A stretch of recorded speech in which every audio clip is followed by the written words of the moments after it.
Following me over here. You start talking. Okay, so. You're there. All right. Hi, everyone. Peter Cook, Executive Director, New York State Council of Churches. I'm going to open us in prayer and then we're going to make some introductory remarks. And so welcome. Let us pray. Well, gracious God, we thank you for the gift of life and for the gift of all of us gathered here today. We ask that you bless our conversation and keep our eyes open to how you are moving in the world and seek to strengthen us to do justice, to care for our neighbors, and to more honorably love you. We ask all of these things in Christ's name. Amen. So, today we are going to discuss with you 5 or 6 issue areas that we are working on as we try to craft a legislative agenda for 2026 for the New York State Legislature. But we also are going to talk about what's happening at the federal level. And we're going to be blessed to have somebody from Senator Schumer's office pipe in, talk about the state of play around the nonsense in Washington at the moment. And then we're also going to be hearing from representatives from Assemblywoman Kelles' office and also State Senator Webb's office. There will also be a lot of time for you to sort of talk about the issues that you're facing in your community. And any thoughts you might have about legislation that might meet those needs. And then we'll have an opportunity to list these things out on pieces of paper and give you some sticky notes at some point to sort of identify some top areas that we're going to talk about together. Right? So, so what we're going to do actually is break into. Well, actually, next I'm going to do an overview of the Social Justice Commission. Oh, and the working groups. Yeah. So why don't you go ahead and do that? Hello, everyone. My name is Joshua Allbrooks. Welcome. I am the Deputy Executive Director of the New York State Council of Churches. I'm also the Project Manager for the Interfaith Affordable Housing Collaborative. So I'm chairing, helping chair while we look for a new chair of our Social Justice Commission. This is one of the central commissions of the New York State Council of Churches. So this is the group that helps the New York State Council of Churches set its social justice agenda for the upcoming legislative year. We really like to confer with the faith-based community in helping to set what items the council really should be focusing on.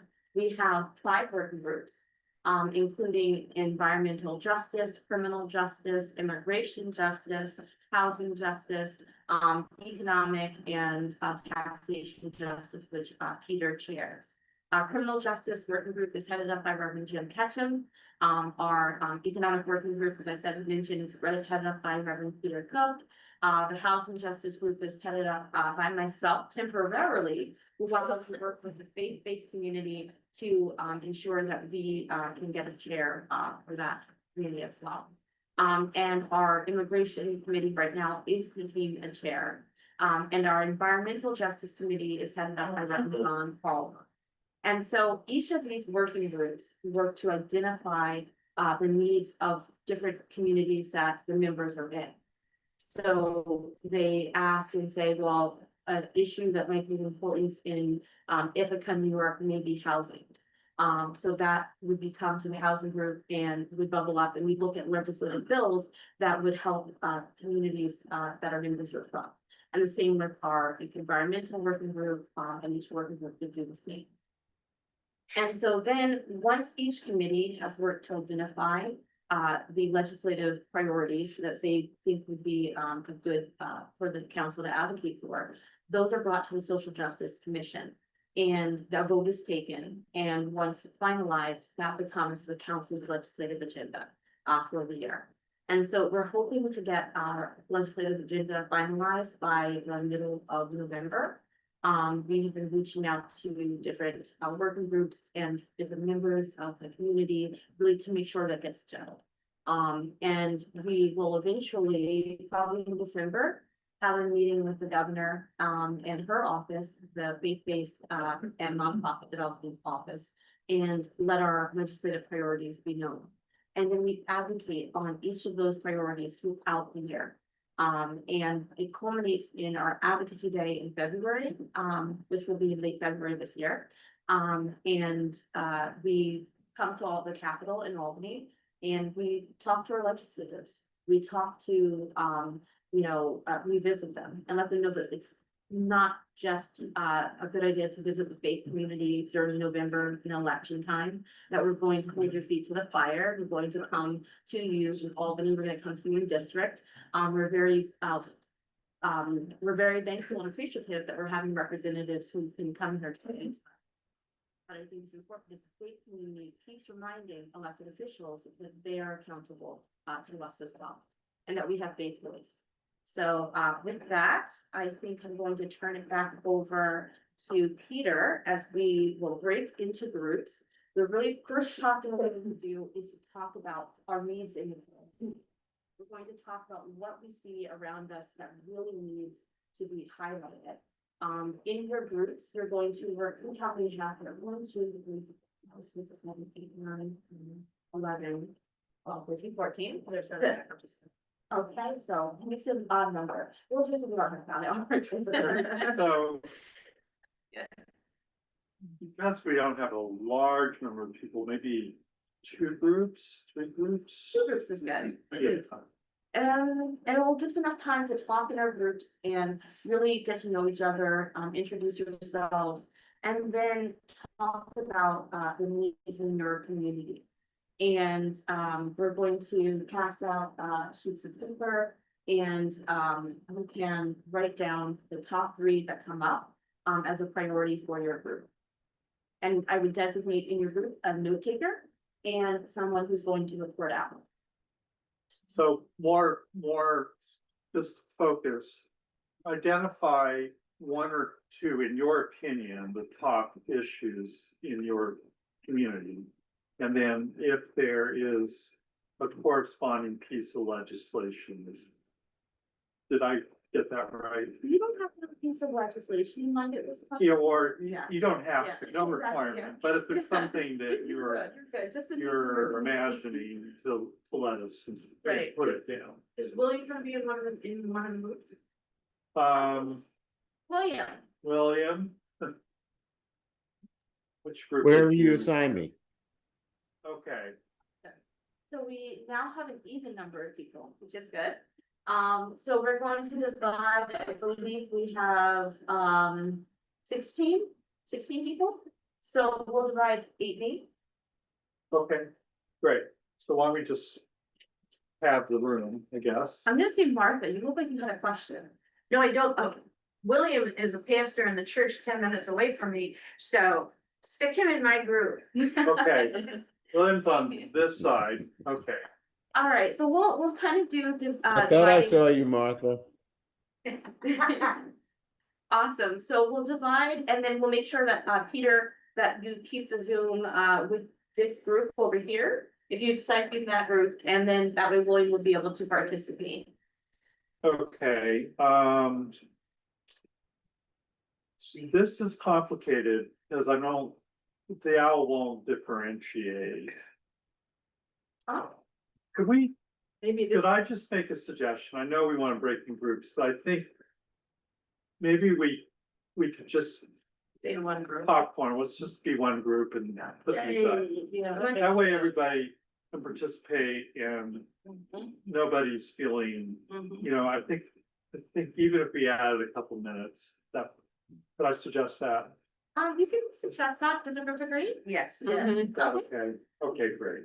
Oh, All right, so let's do this. So in no particular order, introduce yourself. Yeah. but we also are going to need to designate a note taker and I'm also going to do a report out. Okay. And it can't be near Peter, because this is about faith-based participation. So would somebody be willing to be a Okay. new? Awesome. Okay, great. Thank you for sharing. And she would put it up on the board, right? Yes. So if you'd be willing to, Oh, no. No, you're good? Okay. so somebody willing to mark. I don't mind doing that, but I shouldn't, Well, you know, someone has to be the record. okay, let's collaborate. If you want to take notes and then, I'm sorry, Emily, you'll do the, right. Okay,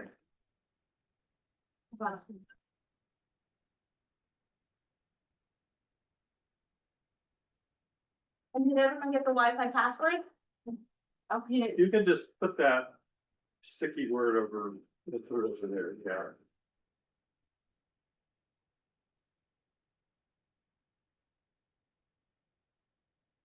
Okay. So, speak nice and loud and, introduce yourself and, you know, top issue, that's facing your community, one or two, I mean, what, you know, what's on your heart, you know? So Martha, did you want to start? I'm not gonna necessarily. We got somebody down here. Those. If you want to start here, okay, Yeah, great. so affordable housing and some housing for the homeless. Affordable housing, and you are, Rochester, New York. Awesome. I'm through Presbyterian Church. Cool.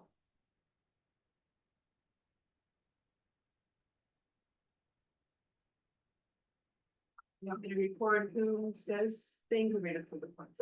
just the points is okay, all right, If we're supposed to be able to read it, I can't do it. We'll do a okay, report out at the end as well, so everyone will be able to. I'm here with Sue also, we go to, there's press, but I would also add, education. education. Is there a particular part of education that you are concerned about, or, I would say, early childhood education, if you're gonna have something. okay? All right. Somebody else, Fair taxation and, fair wages. And your name? fair taxation, fair wages. And you are, Judy. We paid at the guy in St. Louis Lutheran Church. oh, great, welcome, thank you. Yeah, John from beginning, New York, Pleasant Valley. We have to pick something to do. I mean, I'm concerned with all of the issues.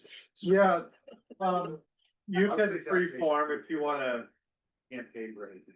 Tax enriching. Loopholes and tax corporations. And what church in Beacon?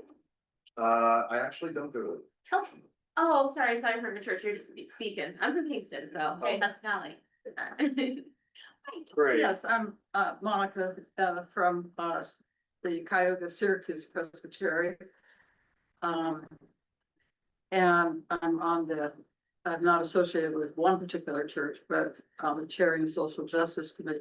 I would add, we have a lot of people who are quite hungry in our Presbyterian, in our churches.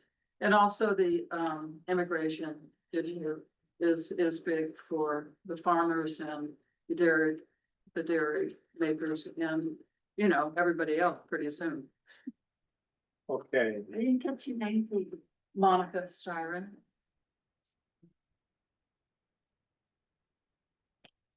yeah. Yep. Go ahead. My name is Jim Grant. I'm a member of the local Quaker meeting, Ithaca Quaker meeting. Nice. I also served for 4 years as the chairperson of area congregations together. And I'm still on the board. And the one issue I want to put on the board is of factory farming. The cruelty that goes on and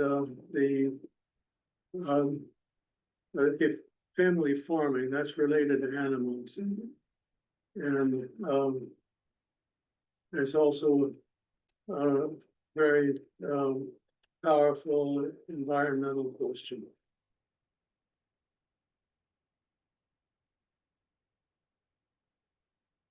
I would go, I'm Rachel from Binghamton, New York, and I am a spiritual figure at NYS Council. I think health equity is an issue, which it really is. It's getting targeted clearly, for those who are disenfranchised. That's very concerned about that. And I also would say gender equity too, should this women, children, LGBTQI folks, a lot of targeting and it's about Medicare. That's very good. So. But all the rest of it, I agree with you. I'm like, yep. Gotcha. Bruce? Others, Bruce. Bruce had something to say. I just got the minutes from the environmental justice meeting, and I have 2 pages of things Just 2 things. I would say something that's not been mentioned yet, that we tend to want to ignore, is the whole climate crisis. We've had record heat once again this past year. And some of our areas have been impacted by fires in Canada and the air quality here in New York State.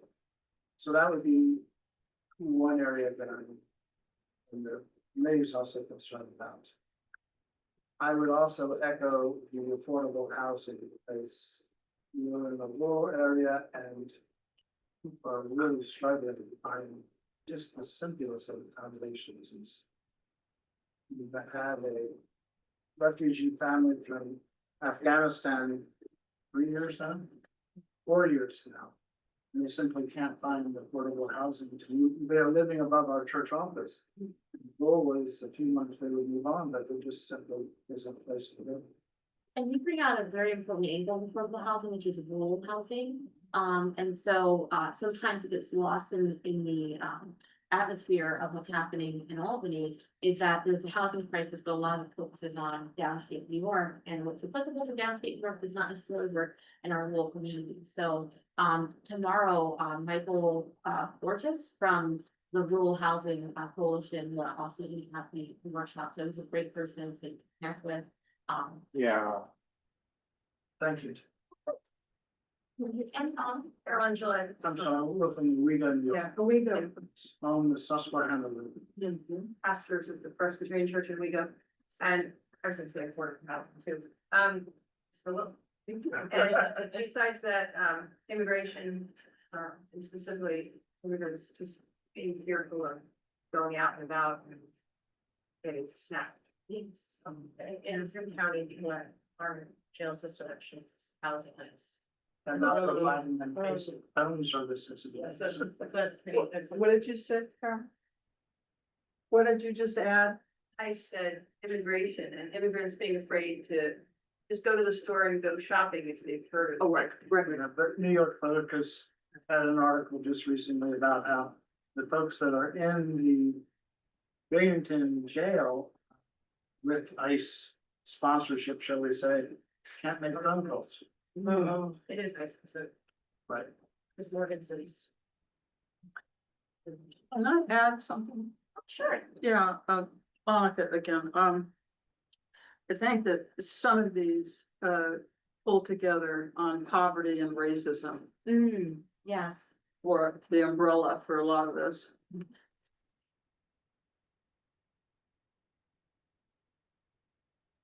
Sure. Could you expand on Yeah, would you amplify more on poverty and racism? I mean, no Yeah. doubt. When you think of hunger, low economics, people who are racial minorities, I mean, those are the people that are all being targeted right now. By ICE, for instance, and yeah, so that incorporates the affordable housing, you know, for all the immigrants. To me, it's an umbrella piece. And the health inequity, you know, lack of equity there, that's gonna hit the people who are poor, it's gonna hit the racial minorities. And also the LGBTQ people, as well. So I think all of this is sort of biblically, it's all the strangers and the aliens and all the people that we're supposed to love and to, you know, be responsible for, so. And with. You saw the asterisk, if I can love your neighbor unless they're gay, unless they're black. Women, well, unless they're gay. Yeah. My name is Churck Schumer. I live locally. And affordable housing is partly the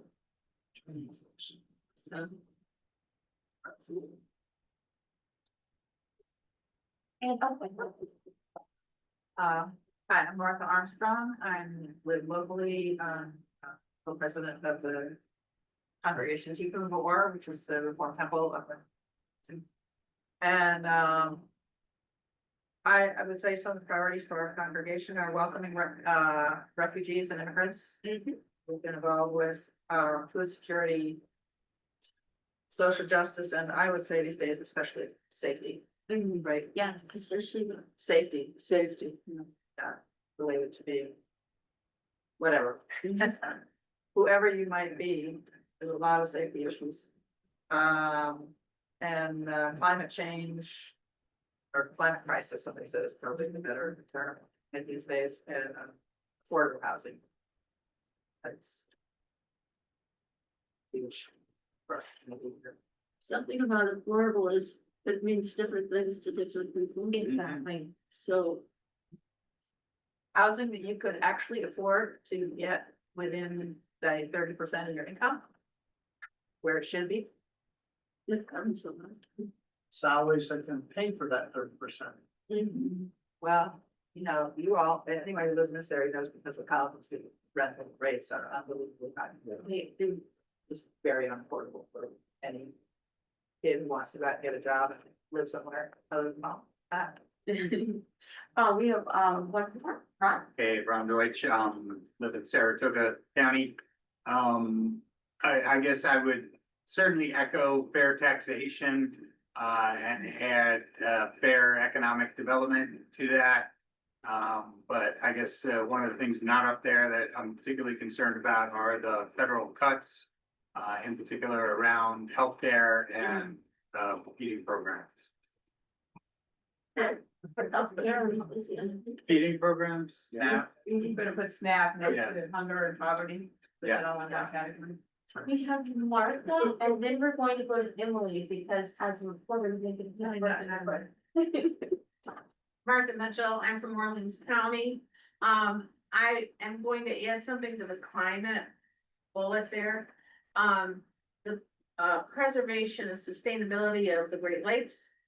And with a lot of the data centers being built, the efficacy of the watershed. And then watershed is gonna be in trouble. Is in trouble.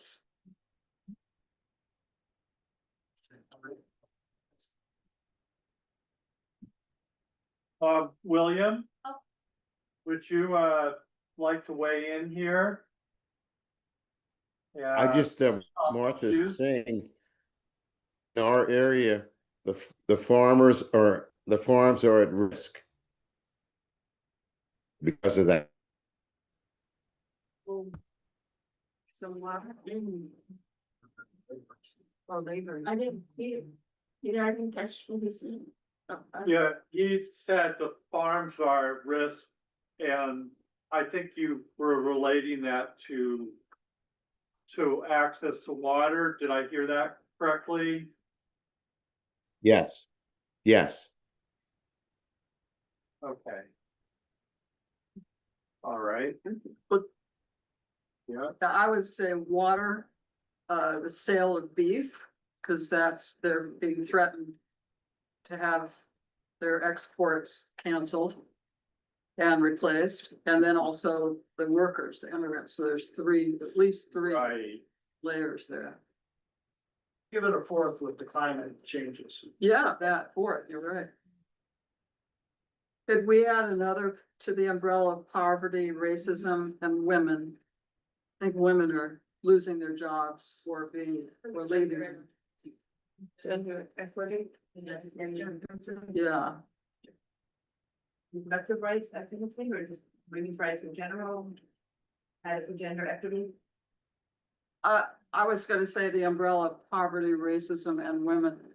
Because the women in many of these categories are taking the brunt. In terms of jobs, in terms of Gender. rights, we're kind of threatened at this Wait, point. should I like put it under, I have social justice up here, say see above. Gender and poverty. Okay.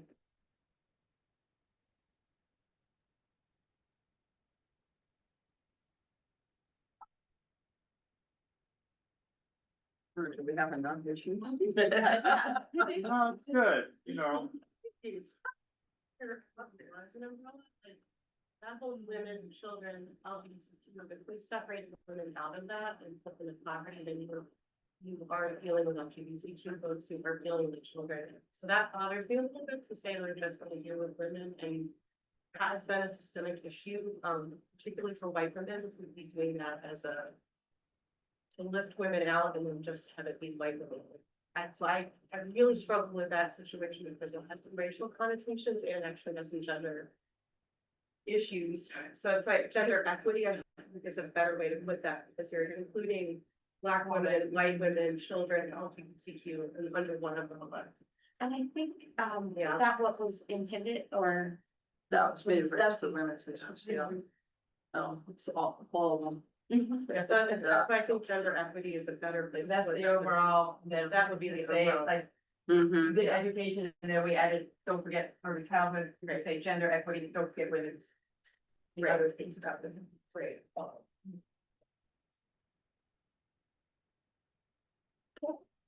first.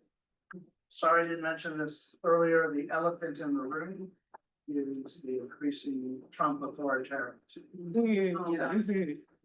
That impacts all the above.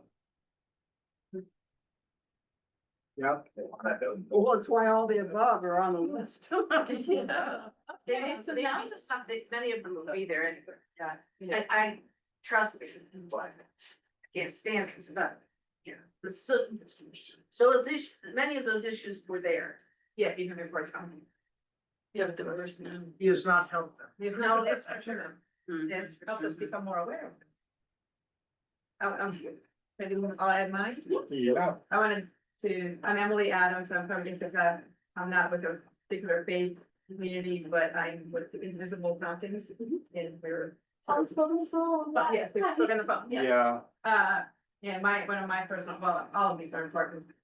I'm very concerned about climate, but health equity, the really, I don't know why New York can't pass the New York Health Act now, finally.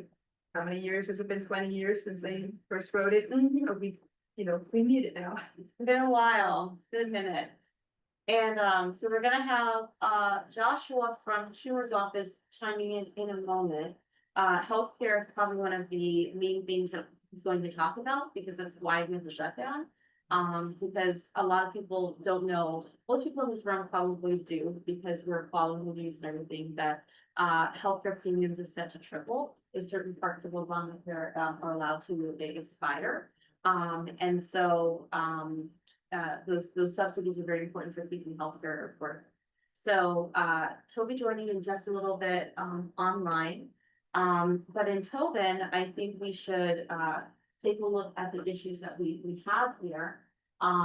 and see if, we can think of any possible solutions. Not necessarily legislation. You can think legislation, you can think of solutions. Most likely, the reason we're doing this is because some bills that are out there are touted as solutions for these problems. But they're not necessarily the only or all-inclusive things to solve these issues. And so we're allowed to think freely without the constraint of introducing legislation at this point. We will be talking about legislation later on in the workshop, but at this point, this juncture, we're just allowing our minds to imagine what can help solve these issues. Oh, Martha, yes. I'm curious about one thing, when you gave us the bullets of all the social justice categories. Yes. Nobody mentioned anything in their communities about criminal justice, nothing on that thing reflects that we are having any fuss about criminal justice. Well, and this is a reflection of us and, right now, but if criminal justice, we can always add to this, is an issue, we can definitely put up there. It's a big issue It for is, the well, council. and we Yeah. are in, an area where we have one of the largest state prisons. Right. The prison facility in Albion, and the shutdown that came with, so we have a lot of people impacted by the issue of criminal justice. Yeah, That's true in Auburn too, Okay. for our Yeah. Presbyterian, yeah. yeah. Oh, and, Sean and then Susan. Well, just to make a general point, when I think of health, I was part of a racial equity fellowship, we were trying to advance declarations for racism as a public health crisis across the United States at all levels of government.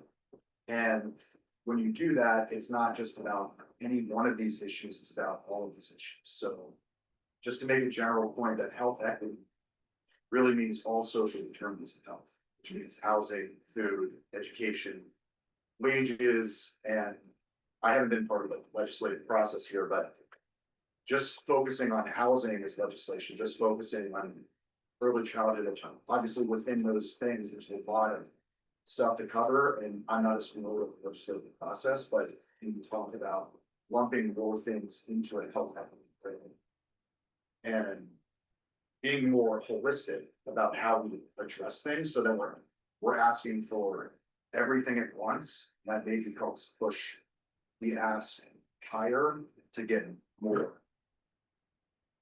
based on where we are. And again, I'm not as familiar with the process, but I just want to throw that out as a general point, because nonprofits are great, for example, but they generally don't holistically address poverty. They address one particular thing. And we need to talk about things holistically. That's what. Yeah. And That that will help as well.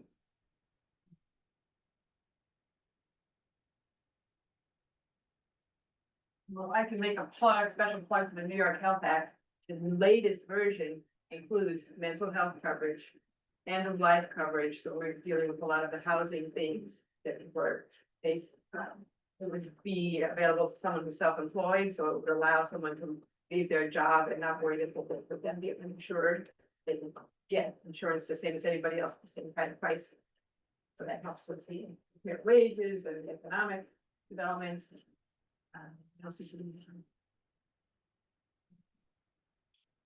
Affordable, the rich people pay a little bit more, but everybody else pays less, so.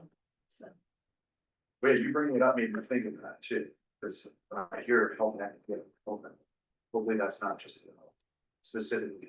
It's widespread in the state. Yeah. That's what I'm saying. Yeah, I mean, the New York Health Act has been working really a long time to like put everything in like that.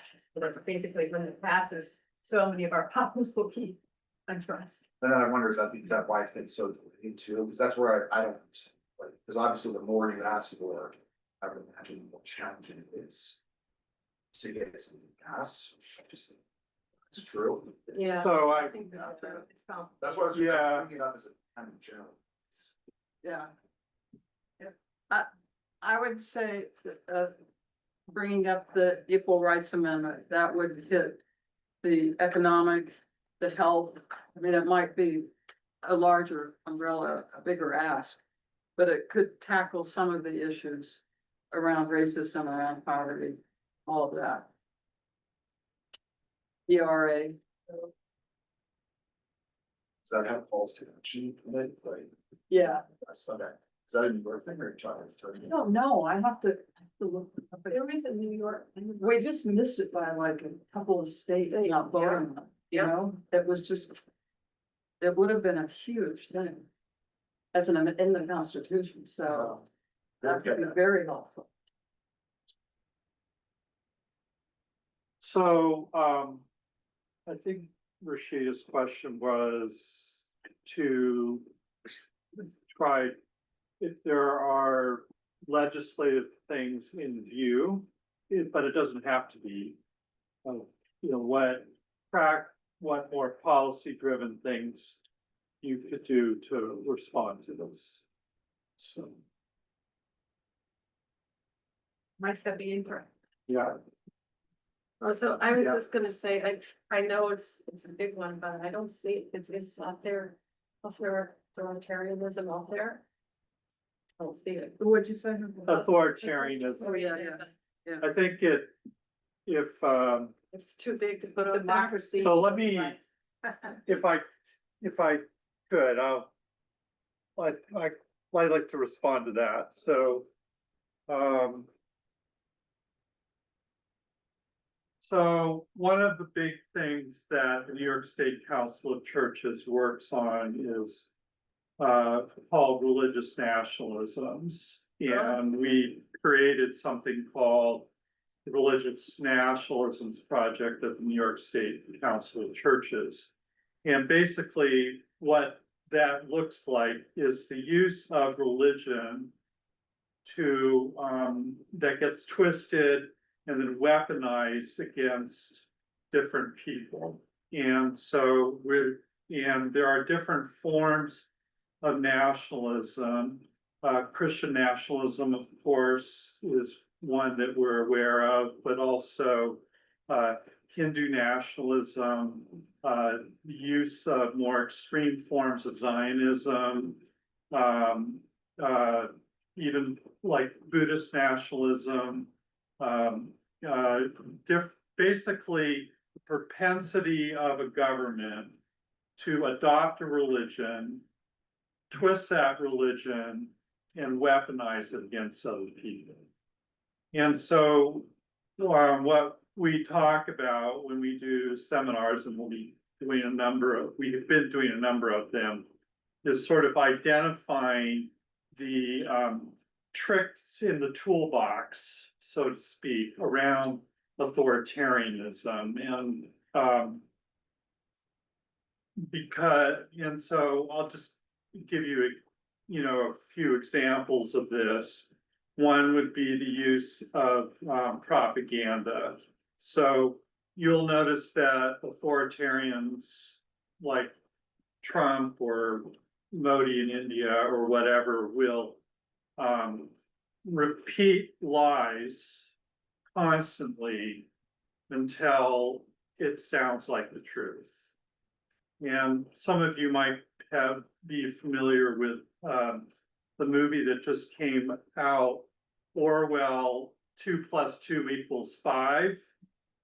And basically that comes from Orwell's 1984 book, where through the use of torture and intimidation, you get people to alter the truth. So, there's one scene where they're torturing this guy to make him admit that 2 + 2 = 5. So, for Donald Trump, the strategy, this propaganda strategy, is to lie all the time so that it becomes a way to alter reality. And then maybe another example, which, we find this in all these religious nationalisms, is what we call replacement theory, which is that immigrants or people of color are threatening a white or the dominant power base.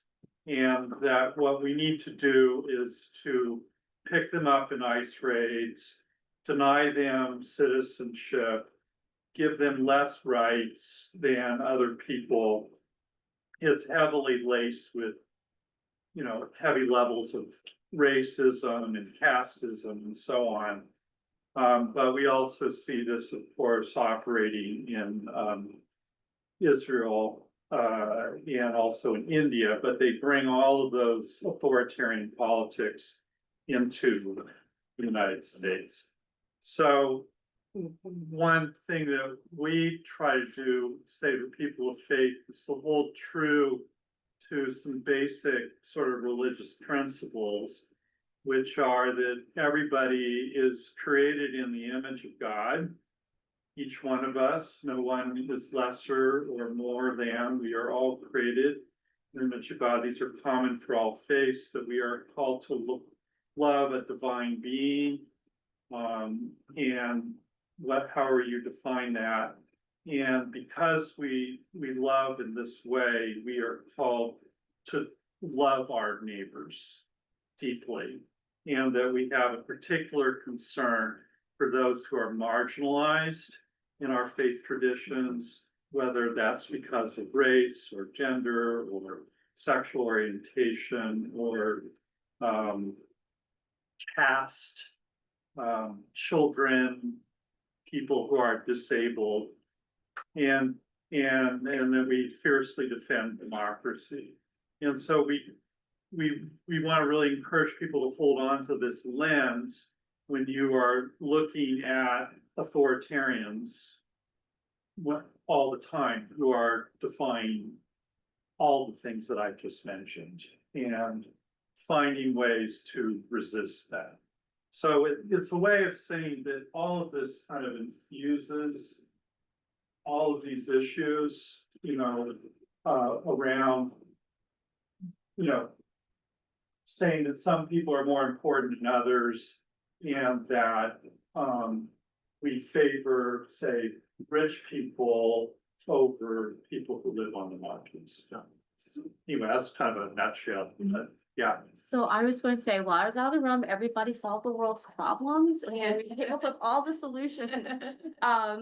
So we are going to be joined by Joshua from Schumer's office in about 5 minutes. But in the meantime, I did want to just start getting our creative, thoughts going, because, oftentimes we have an idea of a solution and we want to see that out there in policy, and it's not there. And we do get restrained by what we see when we're presented with the policies first. So it would be great to hear ideas from the floor. When Josh comes on, he'll be able to speak a little bit about like what's happening around healthcare, around SNAP. I don't know if many people know about the able-bodied adult without dependents working requirement. That actually is going to be, and I'll let Josh speak to this too. Basically, it will take effect November 3rd. It was pushed up a whole year. So that means if you're considered able-bodied and you're not, you don't have dependents and you're not working, you can only receive SNAP assistance 3 months in 3 years. And that's it. And then after that, you are ineligible to receive SNAP benefits. And so originally, that was not supposed to take effect until 2026, but it was pushed up by about 5 months. And so literally, not enough people know about that. And many people will be. So it's this year? Yes, it'll be this coming November 3rd. November 3rd. Oh, November 3rd.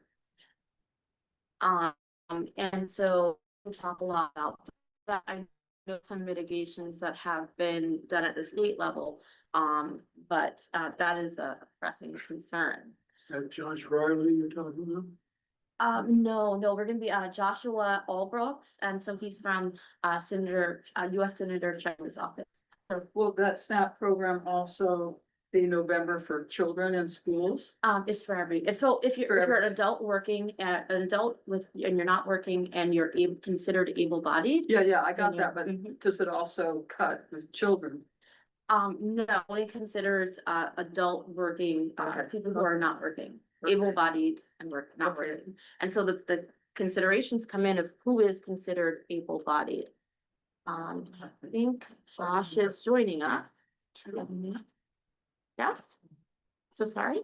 Aren't they doing something similar with Medicaid coverage too, to the elderly body?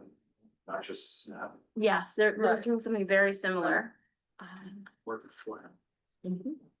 Okay, and Josh is joining us now, but then I do want to resume our thoughts around some solutions, particularly ones that may not be in legislation already. Joshua, can you hear us?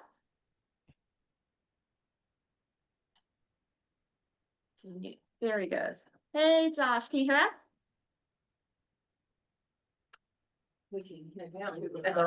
Yes, I can hear you guys. Are you able to hear me? Awesome. Great. Yes, we can. Welcome.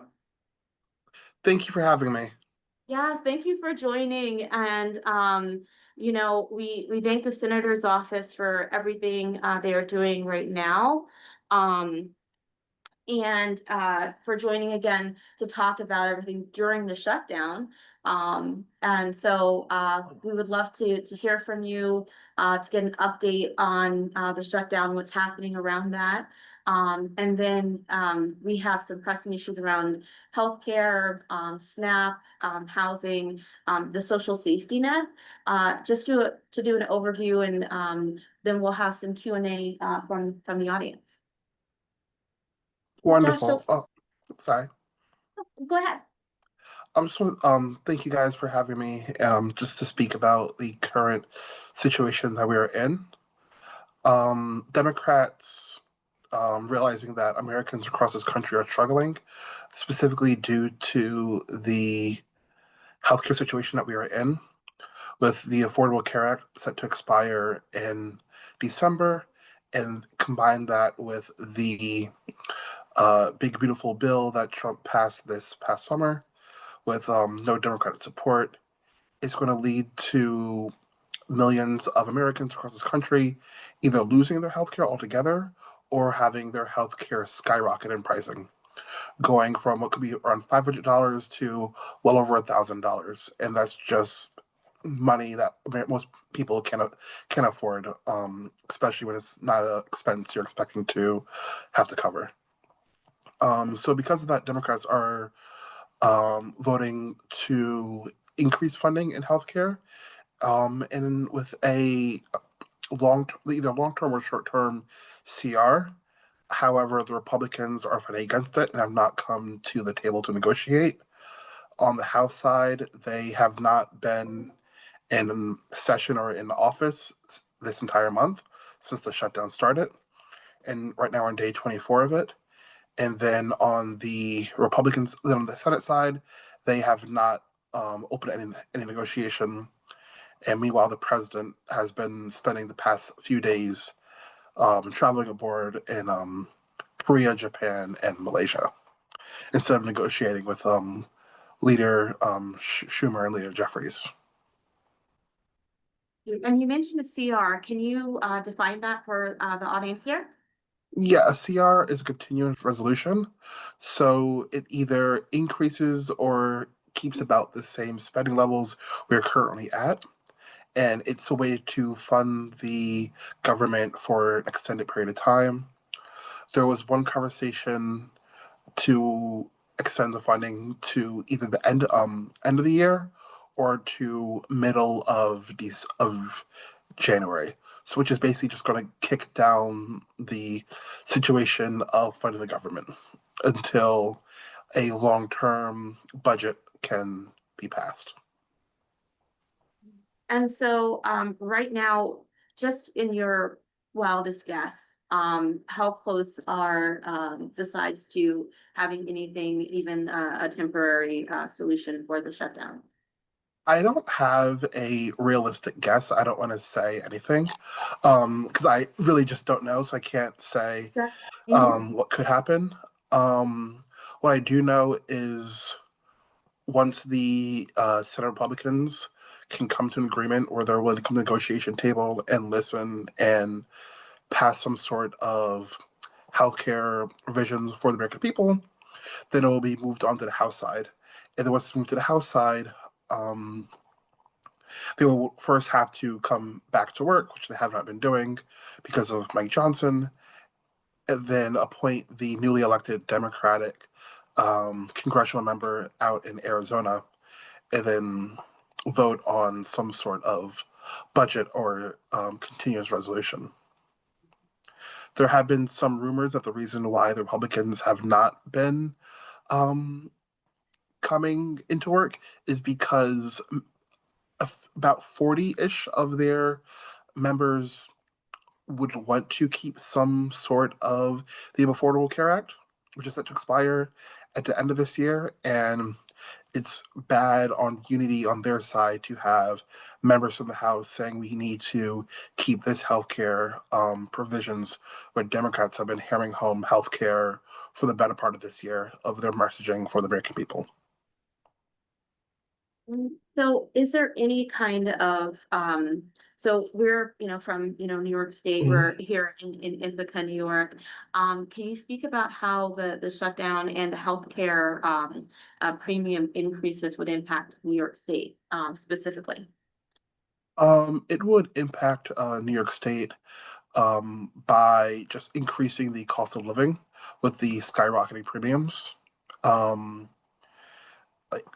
Here in New York, we've seen grocery prices increase. We've seen energy prices increase, partially due to tariffs, partially due to other of this current administration's policies.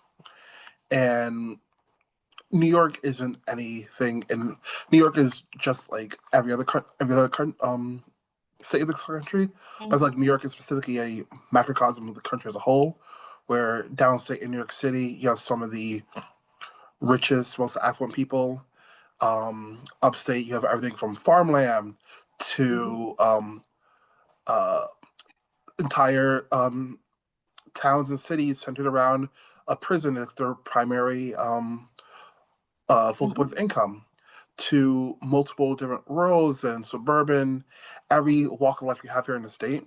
So New York will be affected just like everywhere else. And can you speak about some of the other social safety net programs, like what's happening around SNAP?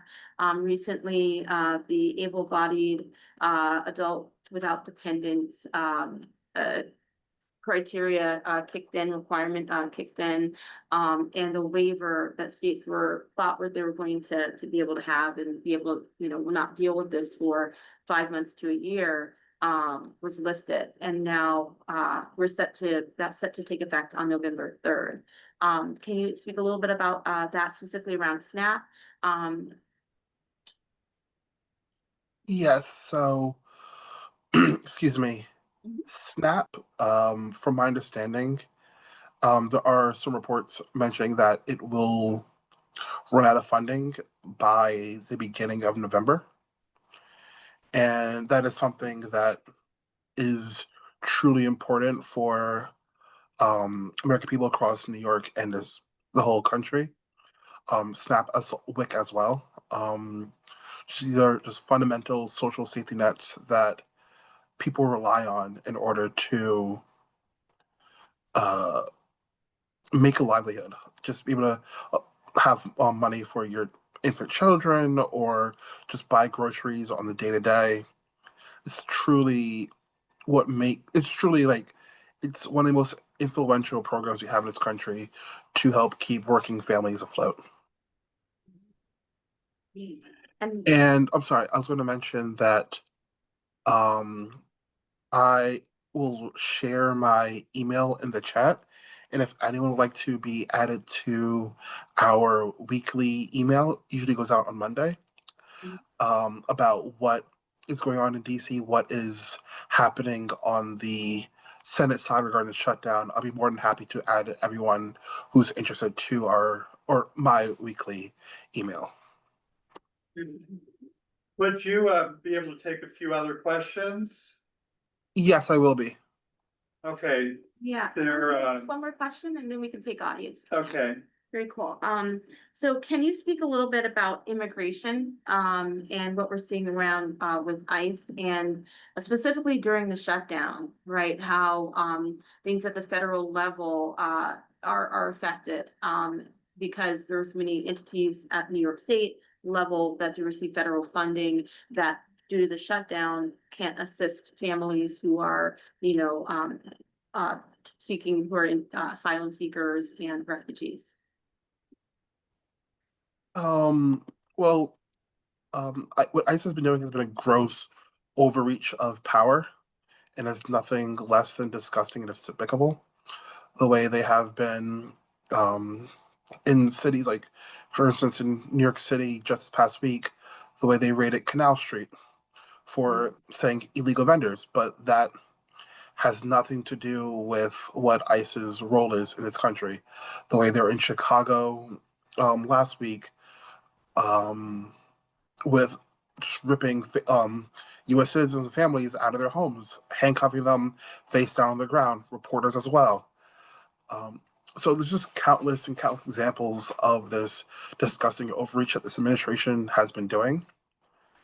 And what the Democrats have been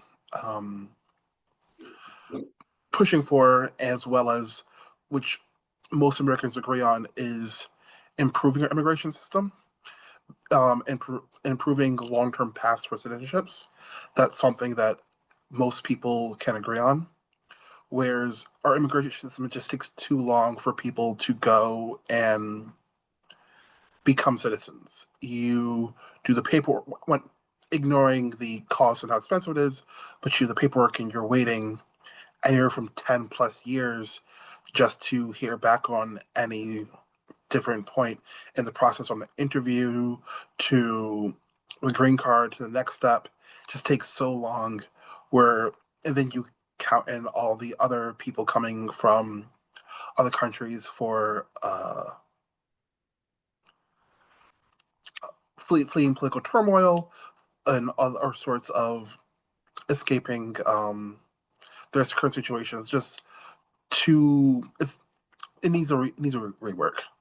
I'm going to say in short. We do have a great immigration team in the city that's their bread and butter. So if you have any specific immigration questions I will not be able to answer, I'll be more than happy to share it with them and get back to you guys on any sort of questions that I don't have an answer to at this moment. Thank you so much, Josh.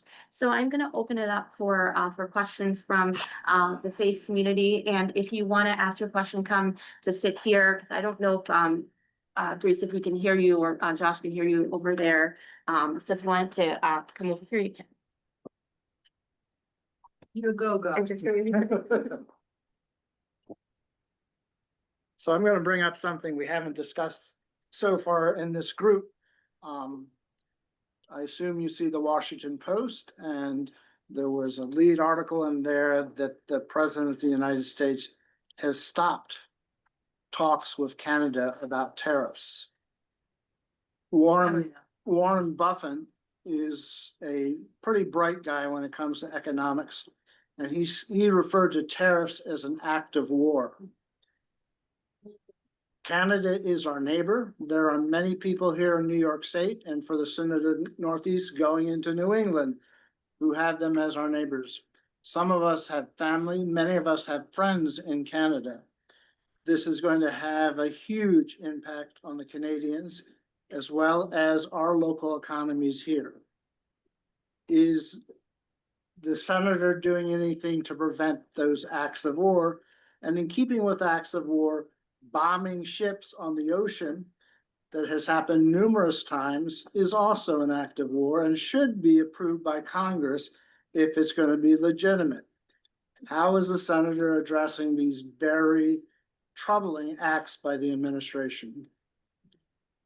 So to talk about the tariff situation first, what this administration has been doing is they've been using executive orders in order to go and say they can do whatever they want, which has been just time after time them going against the law of the land.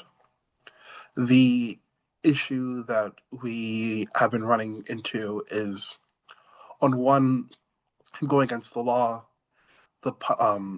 due to the Supreme Court decision a few years ago, pretty much granting the president immunity while doing acts in office. It is hard to challenge them on legality, on the abuse of power that has been taking place. However, we Try have it some. again. Try it again. Just because they However, ruled one way doesn't mean they're gonna rule the same way.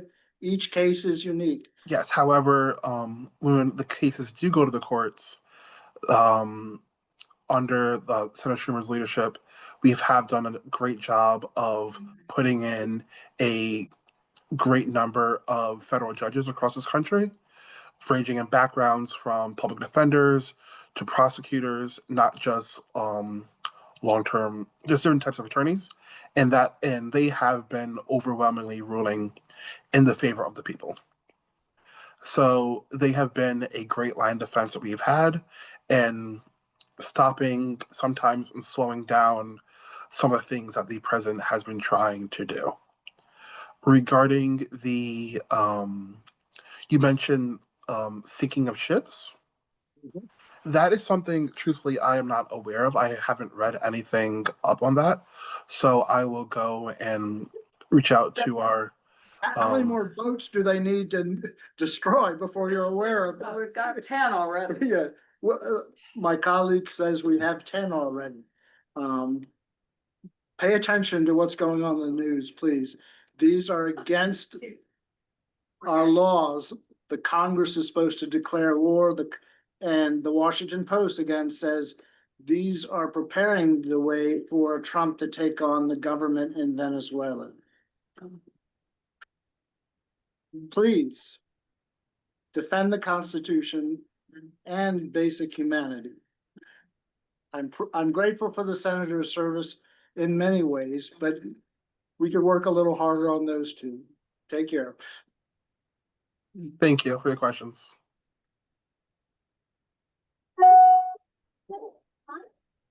Oh, sorry, you had your hand. Oh, no, you go. Okay, I'll do it after you. okay, thanks. All right, thanks for being here, Joshua. This is interesting. Okay, so regarding ICE, what is being done? It's kind of like a twofold question. What is being done right now in coordinating with New York State police, whether that be the NYPD or any local police, as well as potentially escalating things to the military, since I don't think many of them really support this administration, and we also need to protect the Constitution. And the second question is, legislatively, what is the senator and what are Democrats doing in New York to legislate ICE overreach and for them to be criminally prosecuted and arrested for violating the Constitution and the Bill of Rights and everything that they're doing? Because states need to start really stepping up. And I think it was LA's, I forgot which state has stepped up, but just curious if there's anything happening here to help protect people, because we can do it both by coordinating collaboratively with police, potentially the military, and then legislatively as well to get police to enforce arrests of ICE. Governor Hochul has been vocally against ICE in New York. So the president sending ICE, it will be a short-term situation, still horrendous, but short-term due to the, I doubt she will approve the extended stay, like what happened in DC with the mayor there. Regarding working with the police, that is a decision up to the mayor. As far as I'm aware, they have not been working together. And I say that based off of the Canal Street raids that happened this past week. From the person I've read, NYPD was not associated with them. And just there are little things that can be done to weaken ICE power or go against them. One thing I know is that I can't remember the member's name, but there is this member downstate, I believe, in Manhattan, either Upper West Side or Upper East Side, who presented a law that would require ICE to unmask themselves and not be able to walk around the city wearing masks like how they have been. Which does not seem like such a big deal, but it is a way for New Yorkers to identify who they are and to also track and see who these people are, how like people due to social media and just everyone being chronically online, you're able to someone knows someone and able to find out who these people are almost instantly if they will be unmasked. So I think as a city and state, there is more coordination that can be done, but there are little things that have been done in effect that we can continue doing and strengthen in order to go against what ICE has been doing. Yeah, that's good to hear. That's a good small step that I think would have a pretty big impact. And does that include carrying identification as well? That they versus these people? I do not know if that is part of the law. What I will do is I will double check what the bill number is, and I'll send it to Reverend Cook and Miss Taylor after I get the information. They can share it with you guys. Just to see what the law is, and then you guys can call your local assembly and state senators to encourage them to pass it, let your congregation know, because it is a New York state law, so every person that goes to your churches will be able to make a call to let this happen. Great. All right. Thank you. Appreciate it. Not a problem. Thank you, John. Great.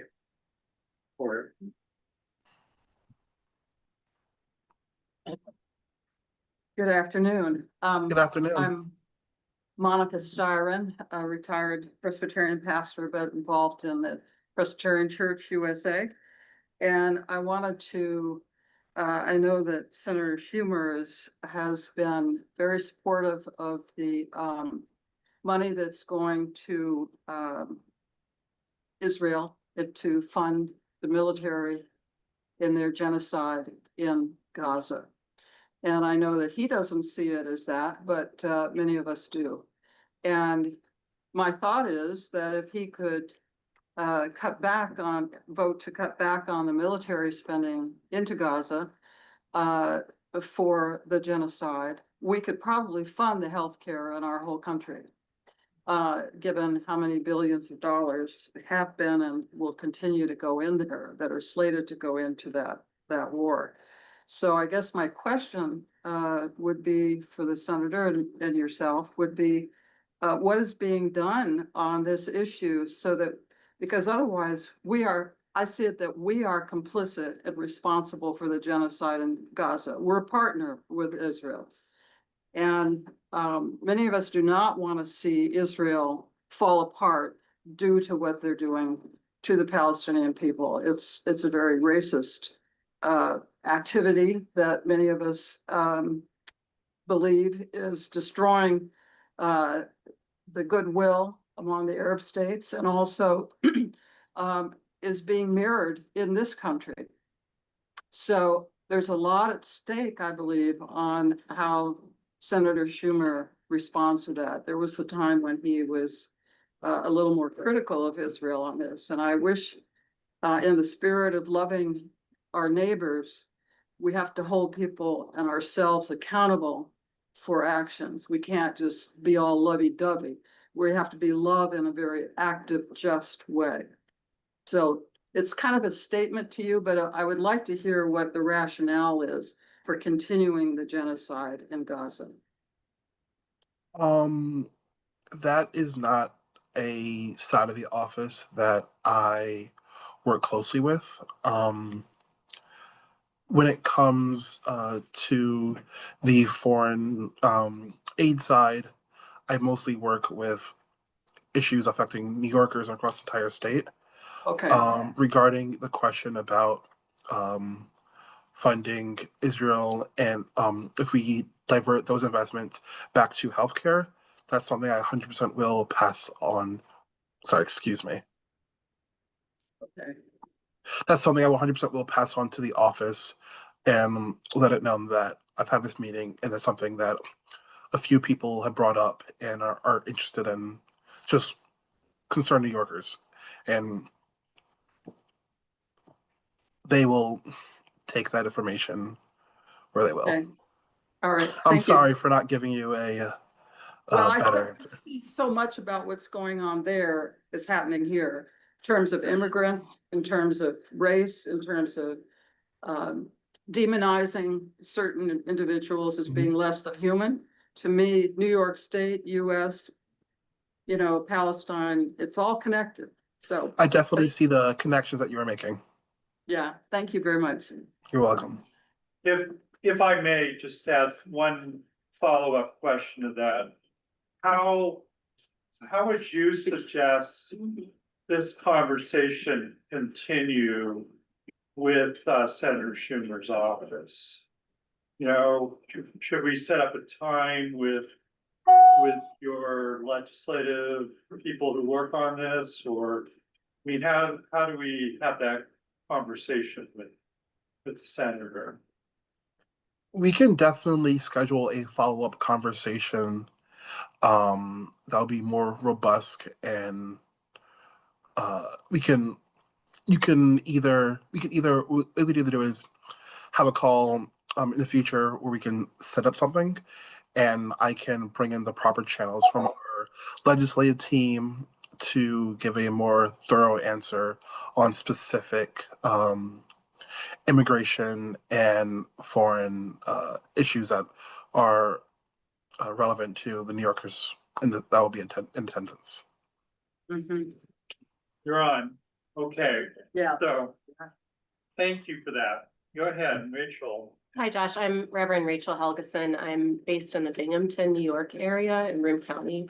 I'm specifically interested in hearing, you did speak a little bit to ICE, but in Broome County has specifically become a place to house, and our police have been part of this, are taking people from the streets and using that as part of ICE. And they're getting paid for it from ICE, and it's housed in New York State. I've heard you just say that Governor Hochul is working on that, but locally, people are literally getting picked off, and our chaplains, because I was just in a chaplain meeting a couple of weeks ago, are experiencing moral injury because they are trying to work with the folks who are in those jail systems, imprisoned, and they are only sort of being allowed to talk to them. There aren't really given translation devices. Many of them are Hispanic and speak Spanish, but not all of them. And then they're disappearing. Families are calling the jails, and the chaplains are trying to find these folks who are there. And they've put them into a separate space and are being set aside, and then they disappear. This is happening in New York State. And so I just wonder how our senator is addressing that and working with our governor. And also particularly since there are folks in New York State who are required to have chaplains in healthcare systems and in jails, how you're supporting your chaplains to be able to do the work to care for all New Yorkers, that includes our immigrants that are being picked off by ICE. I'm sorry, you said that law enforcement has been working with ICE to in Broome County to pick individuals off the street and arresting and detaining them? Yes. Okay. Excuse me. The head sheriff is Yes. part of it. He actually used to have Leo Webb's position, and he was voted out in that position, and now he is currently the head sheriff of Broome County. Okay. From my understanding, law enforcement working with ICE is always on the local level, which is why for when I mentioned NYPD, it was the mayor of the city. I don't know who the county executive is for Broome County. However, this is something that I think the senator and the governor can be more vocal on and bring attention to as a way to unite Democrats across the state to be more vocally aggressive towards ICE. So how would they do that? What a proposal. I think that I think there are just many ways that they can do. I think we've seen rallies across the state that have been happening where electeds have come together. I think we've seen downstate, we've had electeds who were getting arrested at Foley Square. So I think there are multiple examples of people coming together. However, I think what you mentioned could be more of a rally cry to push forth some sort of statewide legislation and coalition to form against ICE. Because I've actually wondered if this is happening in Broome County, what other counties this is happening in New York State, and it's being permitted to happen. So we're currently in Ithaca, which is just an hour from Broome County, and I'm unsure if some of the folks who are in this room even knew that that was happening just an hour away. So Sorry, Reverend So- Rachel, what was the name of the church that you are working with? This is First Presbyterian Church in Ithaca, and we're with the New York State Council of Churches and the Synod of the Northeast of the Presbyterian Church. So Synod Northeast works with The one all- you specifically are associated with. When you're that introducing I am- yourself. Yes. So I'm the head of spiritual care at United Health Systems, Okay. UHS, in Binghamton, New York. Yep. If I may, just to build on this, so I live in Albany. And right across the river is Rensselaer, which was one of the first counties in New York, maybe the first county in New York, to contract with ICE to incarcerate people in their county jails. We've certainly seen that happen on Long Island in Nassau County. And in a very aggressive fashion. So we really, would like to have legislation that would make that kind of contracting illegal and not permissible. And Cuyahoga County now, we're trying to. And they're trying to do it in other places. And it's tempting because the federal government pays per bed per day to, fill the county jail. So it's kind of a moneymaker for them as well. So that all is getting addressed, I think, in New York State legislation.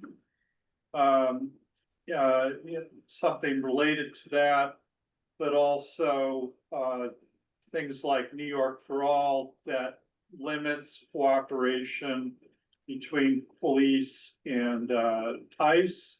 It's another piece of state legislation, and also access to representation that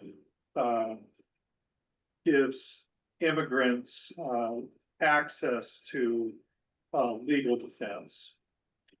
All of that is grossly underfunded, while we are grossly overfunding ICE. And it was part of the reason I brought that up is 2 weeks ago, like I said, there was a chaplain meeting for across New York State, and many of the chaplains that were there are from across the state in different jail, and the head chaplain that is the head of the chaplain New York State grouping is the chaplain that serves at the Broome County jails, Reverend Chris Morganson. And he specifically has been dealing with moral injury. And it has been heartbreaking as a colleague to watch him and other colleagues across the state that are trying to navigate this complicated issue when they don't physically believe in it and want to care for people. So that's why I bring it up to you, and hope that there's a way to look about it from a legislative perspective. Thank you so much. Thank you. I do really genuinely appreciate you bringing this issue up. Thank you very much for that, Rachel. I'm not sure. I'm back. Thank you again, Josh. Thank you for joining us and your time.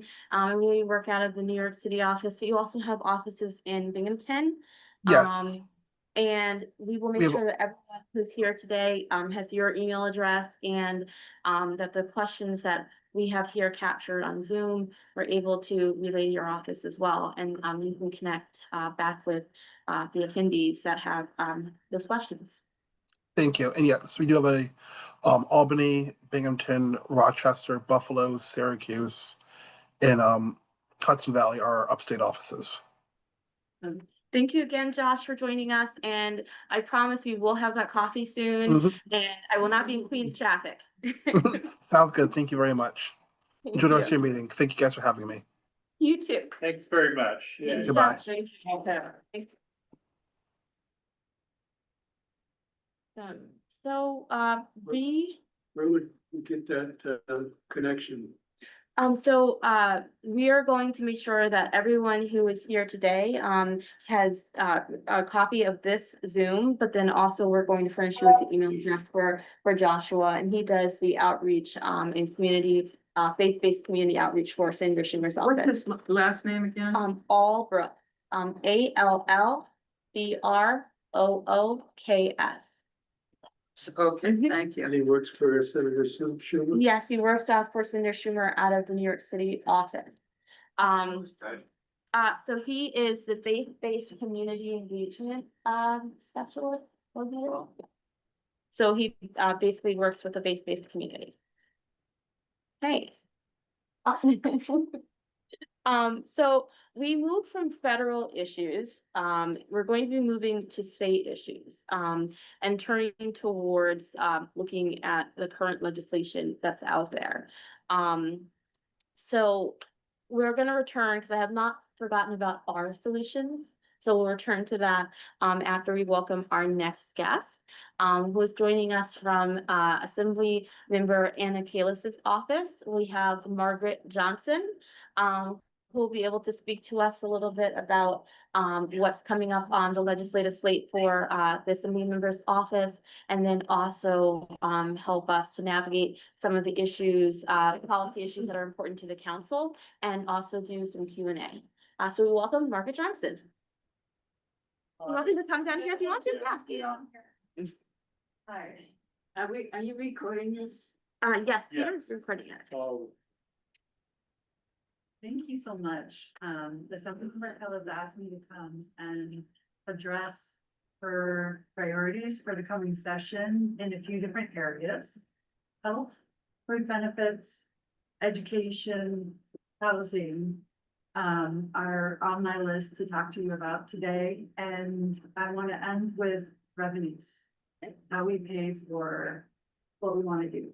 Could you, just speak up a little bit? Some of us have here. I'm so sorry, I'm not good at projecting, I'll do my best.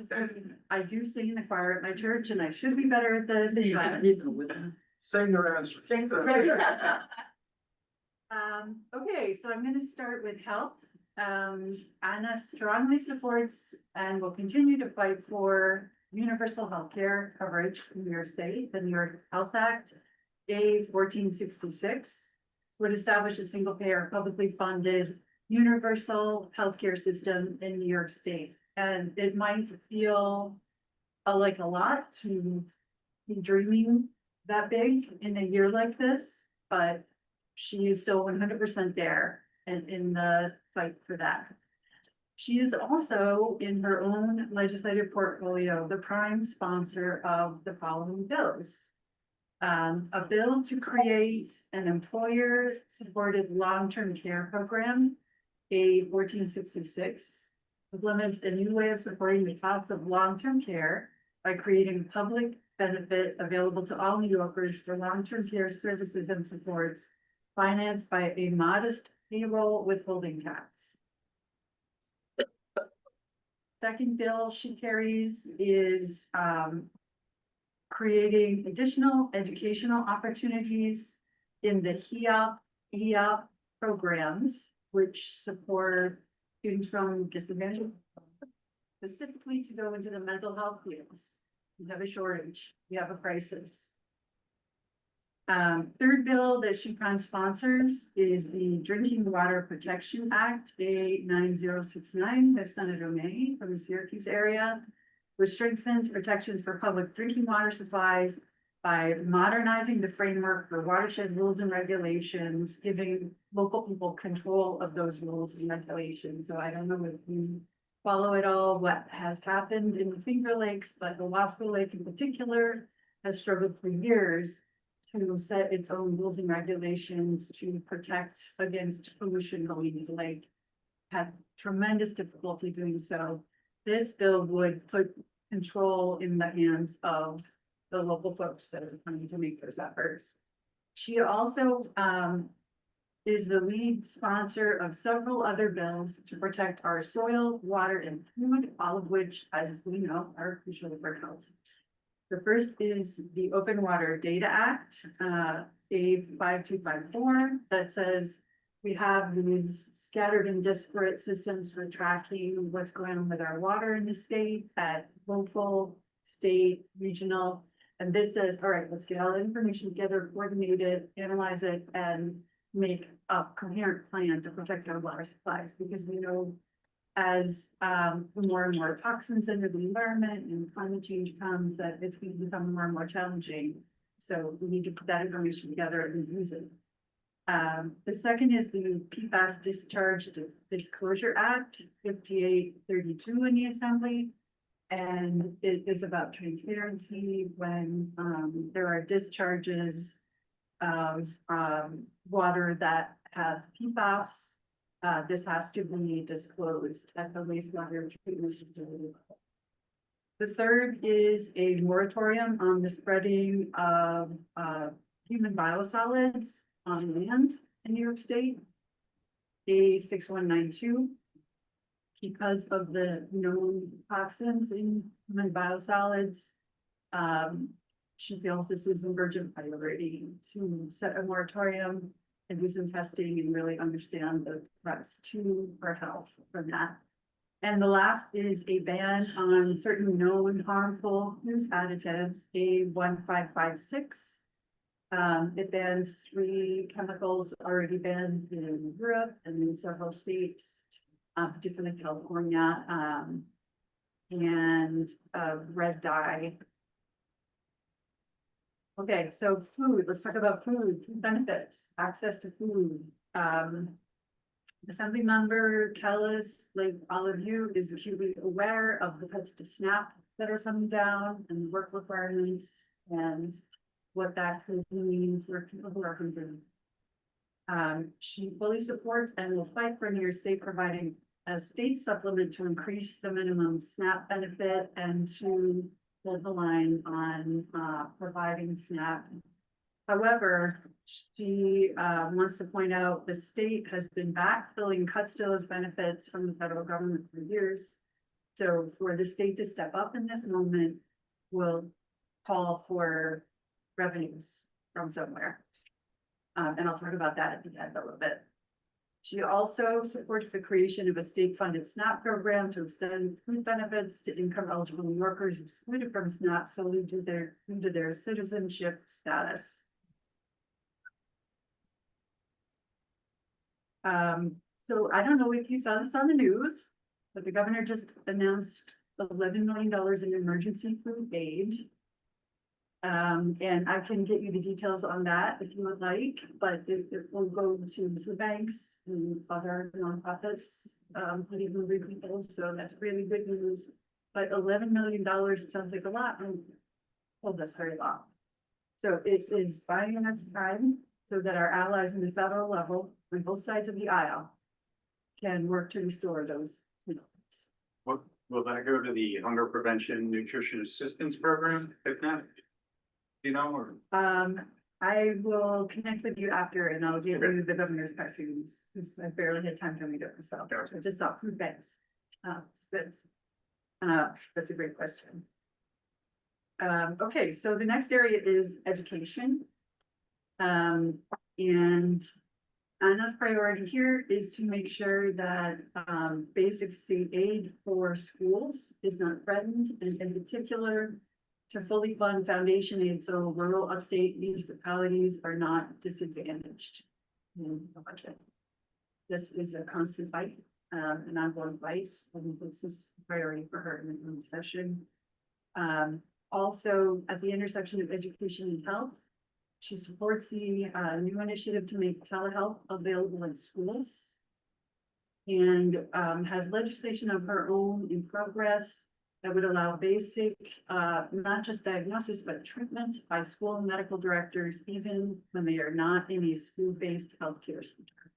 Right now, The school medical director can diagnose a child, but can't even give them basic, an inhaler, basic things that they might need. And the reality is, in rural areas, many kids lack a medical home where they can expeditiously get those things. Okay, housing. Anna is a co-sponsor of and will continue to fight for the following bills. Faith-Based Affordable Housing Act, Assembly 3647. I probably don't need to explain that bill to you. I think it's real familiar. The Housing Access Voucher Program Bill, Assembly 1704. Establishes a statewide housing access voucher program offering rental assistance to homeless or at-risk individuals. Did part of that pass last year? Part of it. So, and they're coming back for the rest of that. Yes. Okay, cool. Yeah. So is it 250 million is what you passed last year? The original ask was something like, what was it, Ron, 6 billion? No, so. For I think it housing was, access. For the housing access vouchers, it was, a total ask of 250 million. And then they only approved, I think, 40 or 60 million for the pilot. And then, now they're coming back for the rest of the 250. Yep. Sorry not to do back and forth. 40 or 60 was what was. Oh, wow, really? Yeah. Cause they didn't do anything the year before. So it's really a spin in the bucket. So I mean, I just think on the housing access voucher thing, amen to that. We need to like quadruple that in the next budget session. So please go ahead. Rent justification for mobile home park owners requires owners of manufactured home parks to justify rent increases over 3%. That's Assembly 340. Increase home energy grants, Assembly 106, which this bill would increase energy assistance and monthly support for public aid recipients to cover heating and utility costs. And there's a couple more here. The first time home buyers savings program, Assembly 5098, which creates a savings program for first time home buyers, allowing them to save up to $100,000 tax free for purchasing a primary residence. And then the last bill is Anna's bill, the Sustainable Affordable Housing and Sprawl Prevention Act, which streamlines the process of building dense affordable housing in already developed areas. Assembly 628. Thank you. And then on revenues, this is the elephant in the room, like where are we gonna find money? Meeting all these challenges will require funding. Assemblymember Kelles believes strongly when it comes to taxes, people should pay their fair share. Increasing the personal income tax won't fully address this because of the ways that the super wealthy can hide their income or effectively not add income. So the three bills she's pushing are the billionaires, which is called the market tax bill, Assembly 3632, takes annual unrealized gains, which is like wealth stored in things that are not taxed, like a yacht. With 1 billion or more in assets, ending the buy, borrow, die loophole, so extreme wealth is taxed each year like regular income. Does that include like stocks? Stock with those? No. There's a Physical different, assets? there's a different code for that. Yeah. So like your second home. Yeah. The second is a Corporate Tax Justice Act, Assembly 1971. Raises the corporate income tax rate for the biggest, most profitable companies and tightens rules on profit sharing. And then the last bill I'll mention is release to inheritance tax, which is a big deal. Heirs tax, the heirs tax bill, Assembly 2049, establishes separate taxes on inheritance and gift income and updates state tax rules. So large intergenerational transfers are taxed more fairly, and curbs dynastic wealth concentration, raising equitable. That's what I have. Right, so sure we have lots of Q&A? questions. Yes. Yeah. Who'd like to start? I'll start. I didn't hear the last bill that haven't. Responsibility. Sure, the last one that she is sponsoring under housing, that's the one, is the Sustainable Affordable Housing and Sprawl Prevention Act, A6283.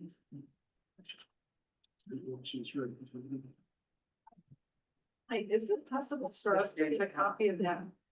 And of the big building? Yeah. That would be very helpful. That's it. So you could give it to Peter? All right, Ron? And then Emily, yeah. Sorry, I just had a question on the revenue bills with Yeah. the corporate tax one you mentioned. Is there, the current top corporate tax rate is 7.25%. Do you know what the bill brings it up to? Is this the 9%?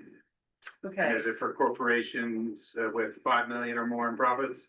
1971, you got me on that, I'm gonna look it up really quick. What's the number of the bill? Assembly 1971.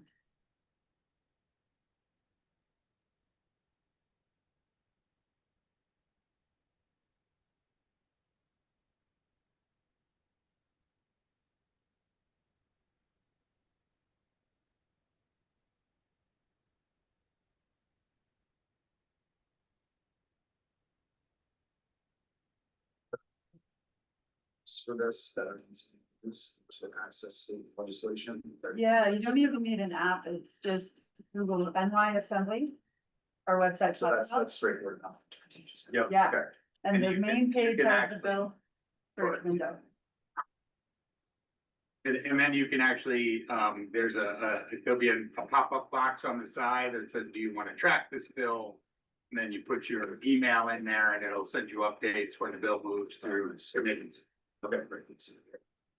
Yeah, I can share, I think it's maybe a good time, I'm with Indivisible Pumpkins. And we had Anna speak at our Brookings event on Saturday. Margaret, I'm sure, helped put the notes together that she worked from and sent them to us. And they're on our website now. It's a list of all sorts of bills that she's supporting around the demasking ice, the New York Health Act, the various environmental. things, Yeah, there's including the some data overlap, center. but it's not complete with what I'm. Yes, not all of these Yeah. were familiar, but my plan is to try to get everything that Anna's behind onto that website so I can find it easily. I have trouble navigating. No, state government stuff. If I could, Are you finding the bill? Oh, no, Oh, I'll okay. look it up later. Okay, I'll let everybody. sorry, I don't have that. I'm doing a presentation on this tomorrow, so I'll be able to. let Okay. folks- Got it. so, Peter Cook, I'm the executive director of New York State Council of Churches. I'm pleased to meet you. I bet we've met in all. I think we have, and I always running into all of them in the hallway. Okay, good, she's- so you've met. Yeah, absolutely. Great. So just to tick through a few things, so why don't we just start on revenue? So I think the things that we as a council are strongly supporting is an increase in the income tax surcharge at the top. And also an increase in the corporate tax. Yeah. We also strongly support instituting the stock transfer tax. Yep. Which we think is, as you're probably aware, it's a very small sales tax on stock transactions, which, I'm super aware it's one of the bills in the house. yeah, Yeah, great.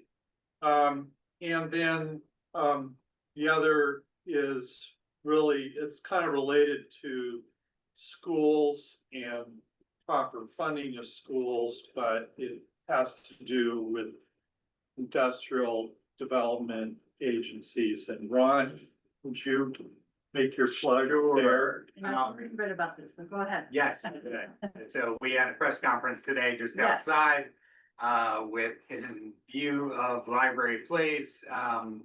But the gist of the bill, this would be the, S-132, forget the Assembly bill, but it's Assemblymember Bronson is the sponsor, and this would prevent industrial development agencies from using school tax revenue to provide subsidies to businesses and or housing development. So it is an extremely simple bill, and it would basically, take the probably the number one tool in the IDA toolbox away from them. So they are not at all interested in seeing this pass. No. But our research has shown that schools are losing about $1.8 billion a year or so to all of these subsidies and pilot agreements and whatnot. So we're particularly concerned about that as well. I don't have any, where my boss stands on that.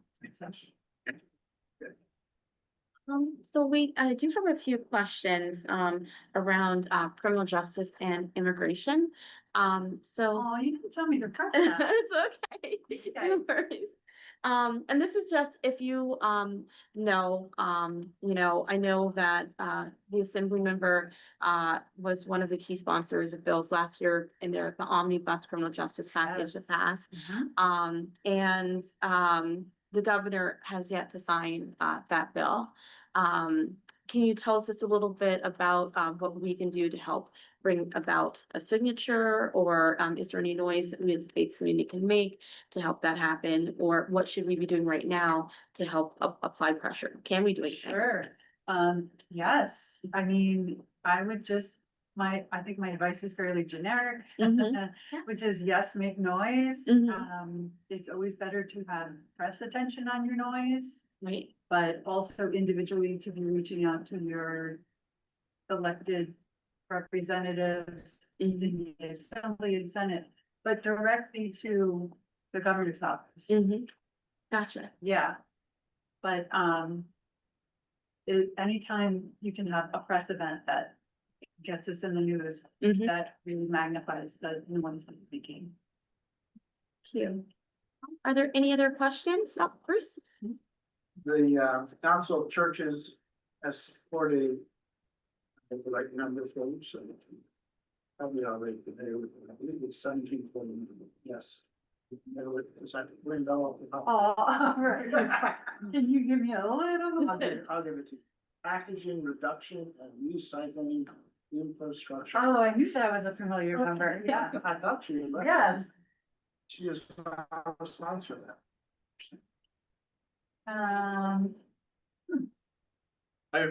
We didn't hear it in our list, In what list? in your environmental justice list. Oh, from the workings?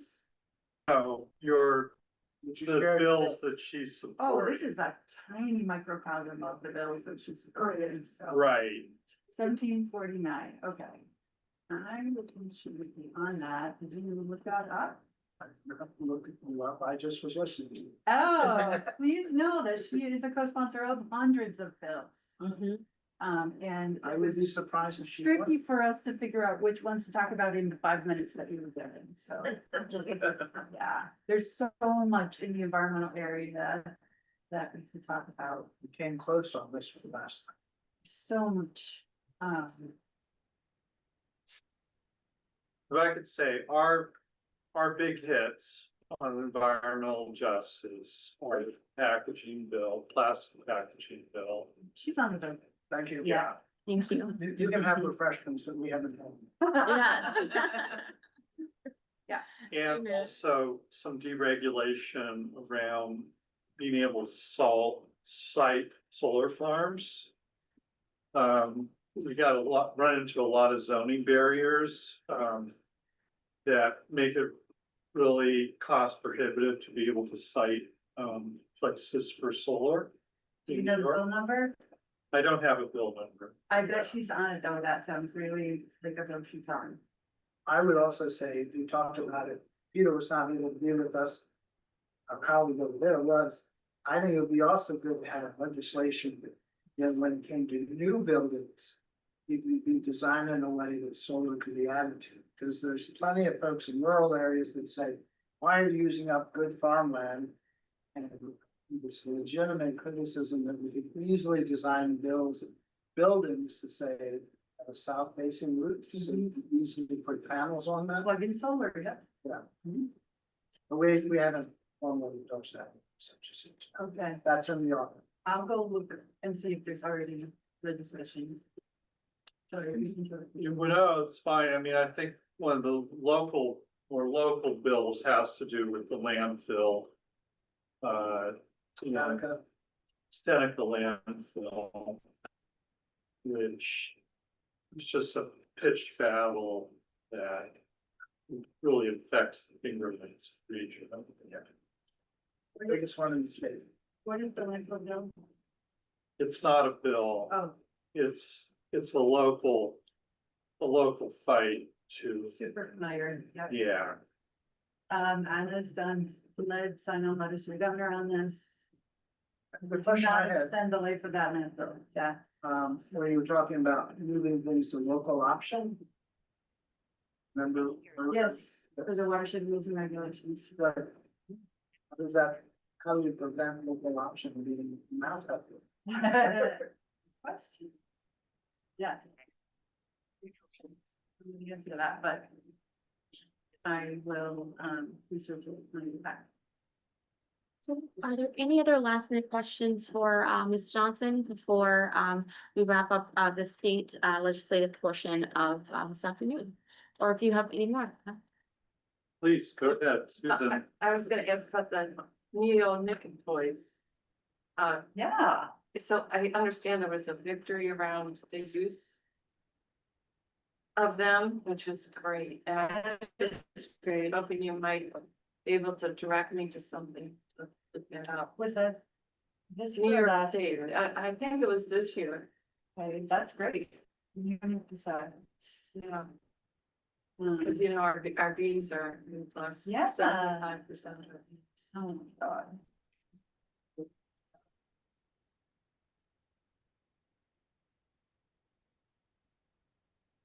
I'm just speaking on the Assembly website. I'm thinking about it again last year. Oh, Not even- okay. Could be. But if I don't find it really quickly, I'll see you after. Okay, thank you. Yeah, I almost want to say that's older than last year.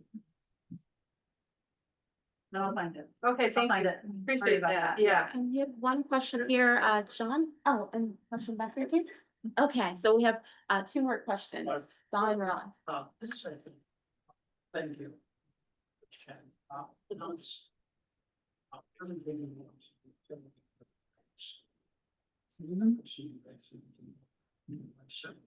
Yeah. It's very remedy. We're heading to learn here. Yeah. Sensible. So thank you.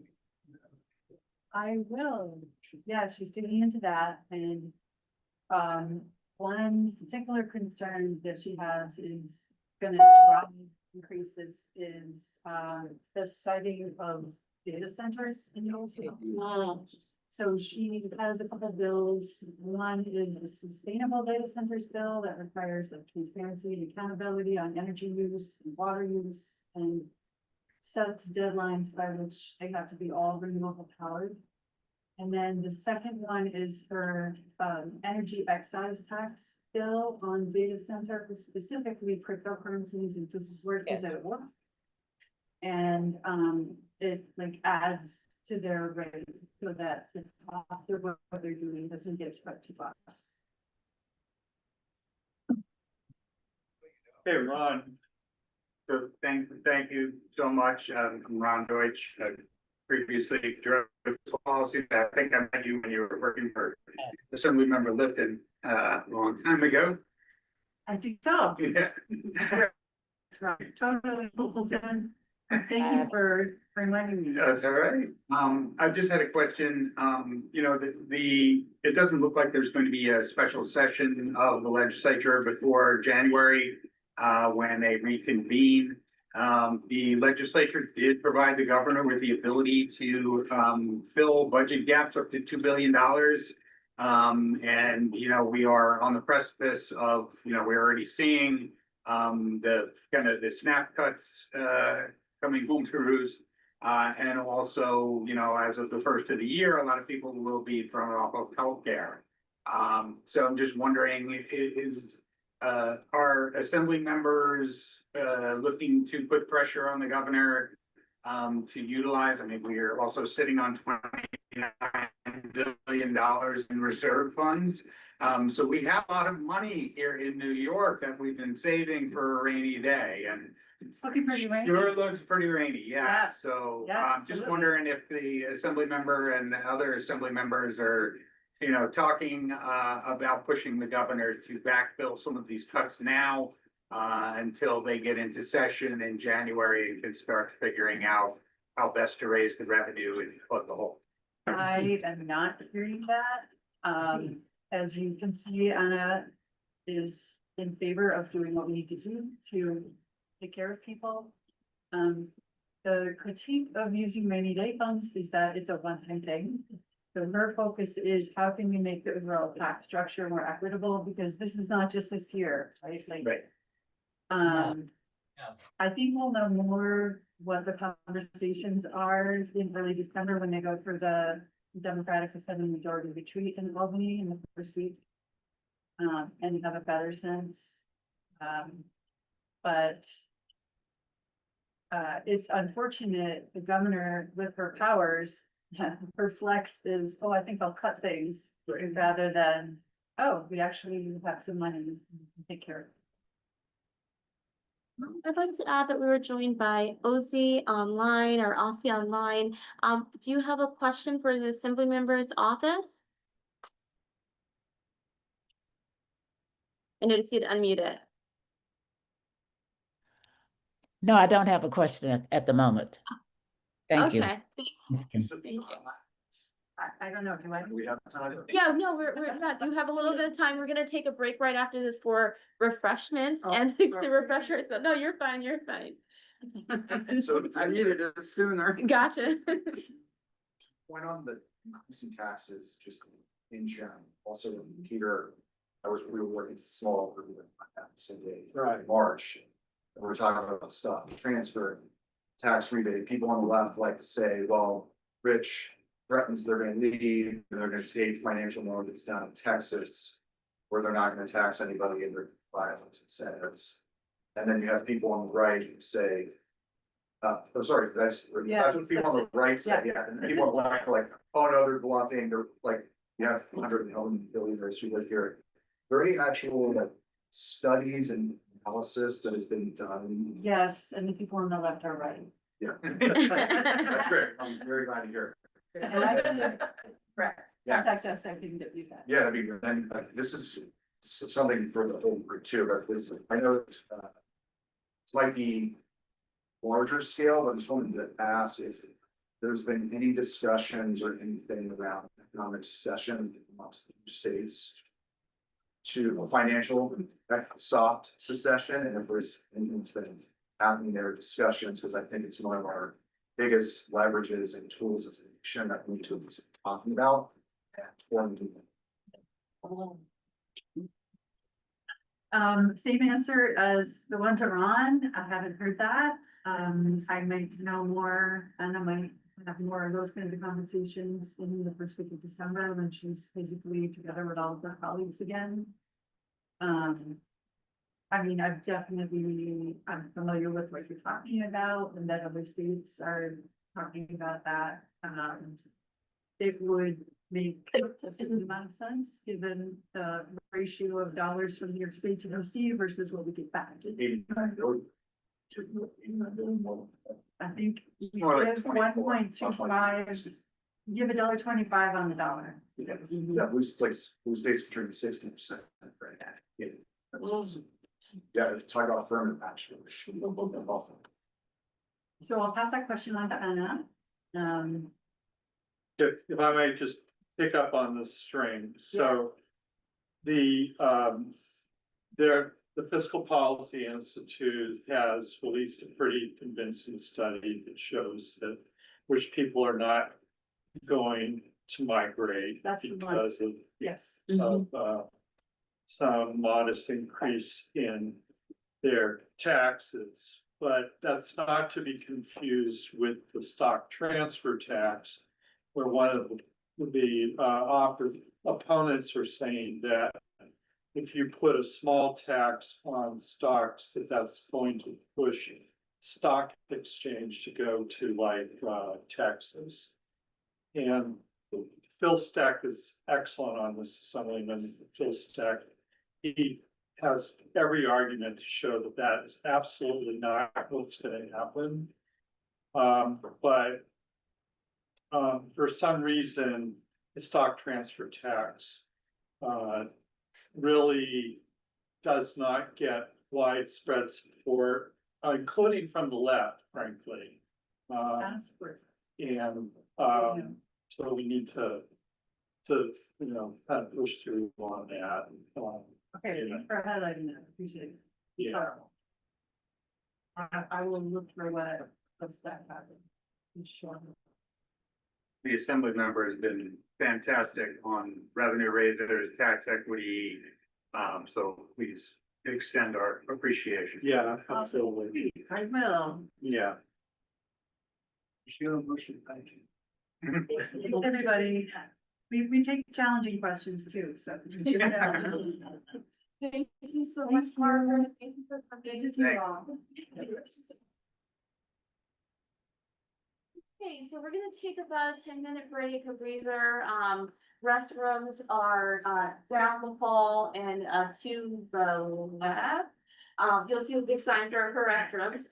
We have some refreshments here in the corner, and also just to stretch and relax. And then we're going to finally talk about some solutions and then update you on what our working groups are looking at and try to get a feel for what you support and if you would like to join any working groups to help advance those policies. So we'll meet back at this right now. It is 3:15, so we'll come back probably around 3:25. Good. Okay. Yeah, everyone, we're gonna circle back together. It should be the whole, if you can hear the sound of my voice. Everybody, we're gonna circle back together. And we're at 3:34. I want to make sure that we are out in a timely manner. We may go about 10-15 minutes over to around 4:10, 4:15, just to close out. We have a special guest with us today. And I don't know how many folks here are on TikTok. So raise your hand if you're on TikTok. Okay. Okay. So me and Rachel. Okay. All right. So we have a special guest here today. And I would like to introduce you. And I'll let him also introduce himself too, because I've been following Ian's TikToks for a little while now. I find his work and his story amazing. And I think that he's going to help center a lot of what we hope to be doing here today and tomorrow. And so I'm going to invite Ian up. One of the issues. Name is Ira. I'm Ira. I'm so sorry. Ira. I'm gonna invite to speak a little bit about some issues that are very important to him. We've brought up issues around affordable housing, education, taxation, fair wages, hunger, poverty, immigration, agriculture, health equity, gender equity, climate crisis, ICE, social justice, and the intersection of poverty and racism, criminal justice, democracy, and voting rights. And someone had pointed out how we did not really center or focus on criminal justice. Well, I wanted to invite Ira here, to speak about, himself, around the issues around criminal justice, and then, also the intersection of that and affordable housing. And Ira is someone who's absolutely amazing. And wanna introduce yourself? Ira. Yes, my name is, hello, everybody. My name is Ira Mckinley. I'm a filmmaker and activist. Everything that I see on this is the content that I talk about. I have a film. I don't know if you can go on your computer and look up Ira Mckinley. You give them or you can go on your phone and just put in Ira Mckinley. I've done a film called The Throwaways. And in the film we have Cornell Williams, Michelle Alexander, who wrote The New Jim Crow, Van Jones, and everything. We're talking about, and I was on Democracy Now! So if you Google Ira Mckinley Democracy Now!, The Throwaways, you'll see there. Oh, He wow. did a great explanation about how it is coming out of prison. I came out of prison like 25 years ago. So I was in prison when the World Trade Center was down in New York City. I haven't been back to prison since. So I came out in 2002. This is 2025. So 23 years of me just going through the system, not having the three basic things that we need, which is food, shelter, and clothing. I've done 3 films. Throwaways. I have a film on PBS right now, which was on independent living. It's called Fire Them Up, and it deals with migrant workers and how my family came up here from the South. Out of the, Out of the South. My family came to Ithaca from Florida, but we were migrant workers. They were migrant workers. I was born here. And the history of it is Zora Neale Hurston wrote a book, The Eyes Watch of God. There was a hurricane that happened in 29. 3,000 African Americans was killed, and there's mass graves all the way down south. Where my family was at is the same county that Trump is in. It's Palm Beach County. You have the richest right there by the coast, and then the poorest on the other side. And they deal with sugar canes. But since 1985, they have produced 90 NFL players because they chased rabbits in the field. That's one of the, and we show that, and it's true. It's the way they help feed their families. yeah. Wow. But they also get, the skills to go into the NFL, and they give back to their community. I'm trying to give back here. My film I'm doing now is about the Underground Railroad, and it's called Tale of Two Journeys. And if you go on YouTube and you look it up, Tale of Two Journeys, not A Tale of Two Cities, A Tale of Two Journeys, you'll see it. And we have Frederick Douglass, we talked about St. James Church and how the runaway slaves came up here. So one of the things I'm dealing with, of course, You're fine. one of the things I'm dealing with, I want to be real with you. So I'm living at the tent right now. And just seeing the issues that you need to go through by getting shelter. Sometimes we have had 3 cold blues. I'm all right. I have a heater in there and all this other stuff, but I'm wondering, what did that runaway slave have to do?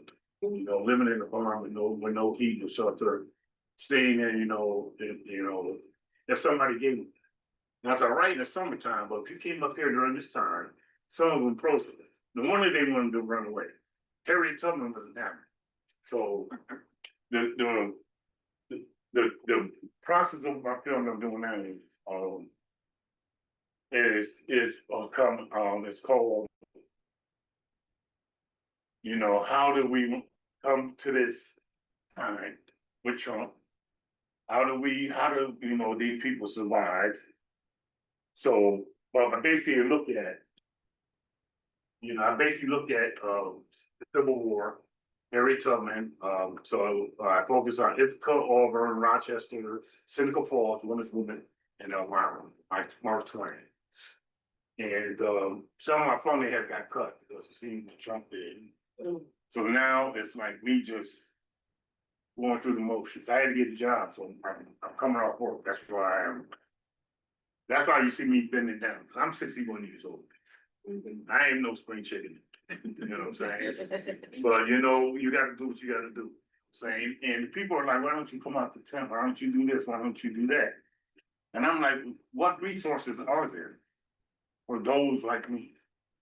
You know, I don't have a mental issue. I don't have a drug problem. I don't have these issues. The only issue I have is the color of my skin. And them telling me certain things, I'm not going. So they don't like the pushback. Like, you know, you can't tell me, I hate to say, but you can't urinate me and tell me it's raining. Because I know that's not rain, that's piss, excuse me, it's all vinegar. So my thing is, thank you. I was gonna grab that chair. Yeah, but my thing is, you know, just resilience. You gotta keep pushing. And there's people like me who look like me are scared to speak up. And they're going along with the system because they're getting a little crumb. And I want a whole pie. I want just, you know, teach they'll teach me how to fish. So give me a piece of fish, you know what I'm saying?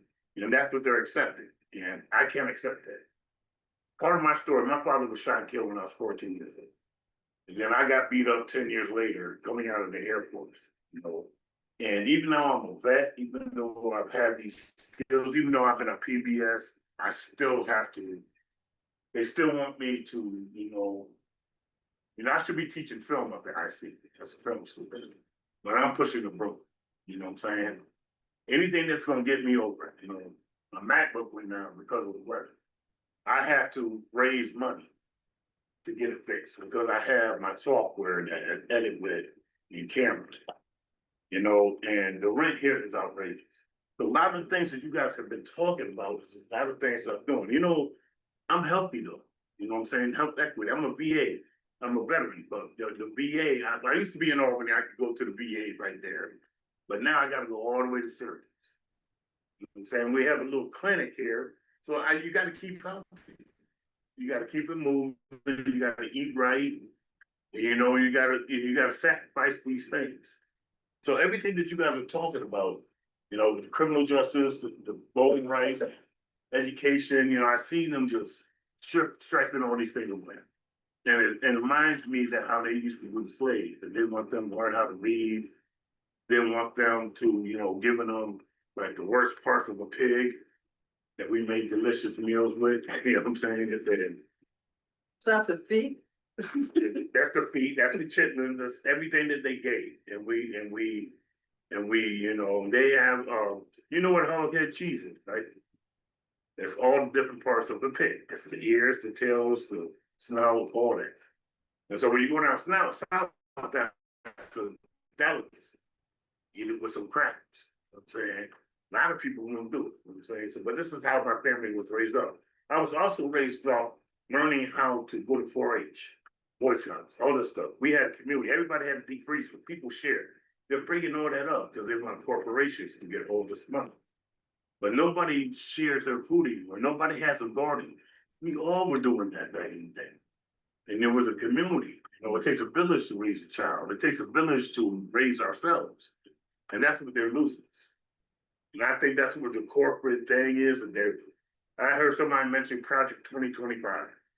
And some of us told these people what to expect. You know what I'm saying? And you can't tell me that this last thing was over racism, you know, becoming a melting pot. I remember when I was a kid, they said, by this time, this place is going to be a melting pot. So what's going on, they don't want it to be a melting pot. They don't want us loving each other. Now, I know you guys remember this commercial. I like to teach a world singing perfect harmony. You know, man, we were all holding hands, and I was showing these young kids. I said, there used to be this great commercial in the 70s that everybody was joining hands. But then again, they stopped all that. They stopped all that peace, love, the Beatles, the Soul Train, all the stuff that we're talking about us coming together. Then we have 30 years of chaos. And dumbing down, saying, and I remember we had to get up and turn the channel. My dad was like, boy, you're my way. He was made me get up and turn the channel. You only had 13 channels back then. You know what I mean? So I was his remote control. Whatever he wanted to watch, I'd get up and go turn that TV. And go get me something to drink or go get something to eat. Go tell your mom, you know. But it was something that, and then they kicked us out. I remember they used to kick us out at 9 o'clock. They said, don't come back until the lights were out. But then they were worried about you. Then your neighbors were too. So a bunch of us would go from Central Street here, get on our bikes, go all the way to Buttermilk. They'll give us a bag lunch and we'll just stay out. And then we'll just go run around in the creeks, go to the airport. There was so much to do here as a child. And I remember, you know, and right now it's just everybody is stuck to that. You know, nobody wants to go out and do things. Nobody wants to gather. Nobody wants to, you know, start the gardens. Nobody wants to learn how to fish, you know. There's just so many things. Yeah, you have something to say? Tell us about the film tonight over at St. James. They're having a film. That's not my film. But I mean, I could present, you know. Well, right? I know, well, there's a short. I mean, I'm giving you guys, right? There's a Democracy Now! That's my person. You know? You're gonna tell us the list of your films? That's what I wanted. Yeah, Okay, good. I'm gonna tell you right now. Okay, good. All right, so the first one is The Throwaways. There was a mass incarceration and police brutality. Talks about how when my father got shot and killed by a police officer, and then me getting beat up here.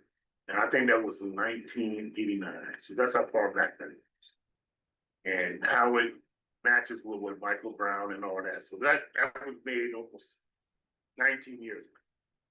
And it's funny, we're still dealing with the same issues, you know. The second one deals with how my family came up here. But it deals with Zora Neale Hurston's where the eyes are watching God, the hurricane. So when the hurricane happened, and their eyes are watching God from where family's from. And it deals with, you know, the Harvest of Shame, which was done by Edward R. Murrow. And that where it started, where they started their journey was where my family's from. And it deals with it's called Out of the Muck. And it deals with how the football players, and we follow my nephew who had an undefeated season at the high school. So it's very interesting. And that's an independent lens and on the PBSR. Out of the. Out of the Muck. OUTTATHEMUCK. Look. Muck, not the other one. So you can look it up. If you Google my name, you'll see that. It was just Ira Mckinley. And the third one, which is not, I'm just working on it, but I have an hour-long, you know, production, which I'm trying to get to other people. And I have people involved. I like the George Eastman House is giving me all the footage on like Mark Twain, all this other stuff. I can't get the visual stuff because they're working on it, but like all the stills, I can get from them. And I'm partnering with them on that. And they're Kodak, so the George Eastman Museum and all that. Working with them, I'm working with like the Harry Tubman House. And if you see it, you see me at their St. James Church. I'm also working with people from Seneca Falls and all that. The thing is getting the funding. It's hard to get these grants. It's hard to get the funding where, you know, he's passing that stuff on. But everything that you guys, it's like I'm doing a trilogy. So the first two is already done, and I'm working on the third one, which is about the runaway slaves in the civil rights movement. So the Tell Two Journeys is how the Southerners came into this part of Central and Western New York to escape oppression. That's a synopsis in the whole. We move into the next phase of our workshop, where we talk about our legislative priorities, fighting for many criminal justice bills at the state level. We also have housing bills that our working groups are working on. I would love to incorporate again, what we're working on, around the Robert Brooks and Holt Act and other, communities and pages bills that we're fighting for, with, again, your testimony. And what you're going through right now, but then also that, you know, not to get lost in policy. Because we can, you know, I'm a policy person, but I'm also a person who's an activist as well. Because the people, the stories behind the policy. And so it's important that we're grounding and we stay grounded, that when we're working on these policies, not getting lost in abstraction. So I'm gonna pass out some of our priorities that we're working on. We're going to look at the policies, we're gonna get solutions, and then we're going to leave from here, but also give you a chance to connect with Ira, and you're right here at Ithaca. Yeah, Right. I'll be back tomorrow, but I have, and I'm gonna say this, Robert Brooks's mother will be at St. James. Oh, really? And I did if you go look up on YouTube, I did, she was here in the family, and we did something at the Southside Community Center. And it's a Robert Brooks family, so there's things, that's our, and that's what I was telling you. Right. You know, I know you guys were doing this on this weekend, but I also committed over there. So they're having a movie tonight at 6:30 at St. James. You guys, everybody's interested in going on. And it's about mass incarceration and what they're doing. Tomorrow, and it's like between the same time that you guys will do. And it's kind of, you know, but Robert Brooks is smaller. And what the decision was, we just see. So then we'll be talking about. Right. Give you the first handout here. And this is just because we still have a few things to cover and look at priority setting before we break from here. But St. James Amy Zion in Ithaca tonight at 6:30. So after we leave from here, we leave probably around 4:30. It's over on Cleveland Avenue. Cleveland Avenue. Okay, it's my first time with the So I'm gonna pass these out. So we're gonna kind of move the agenda along a little bit so that we can get ahead, jump ahead to priority setting. And I think we've all 1 pages of the same. Oh, there we go. Okay.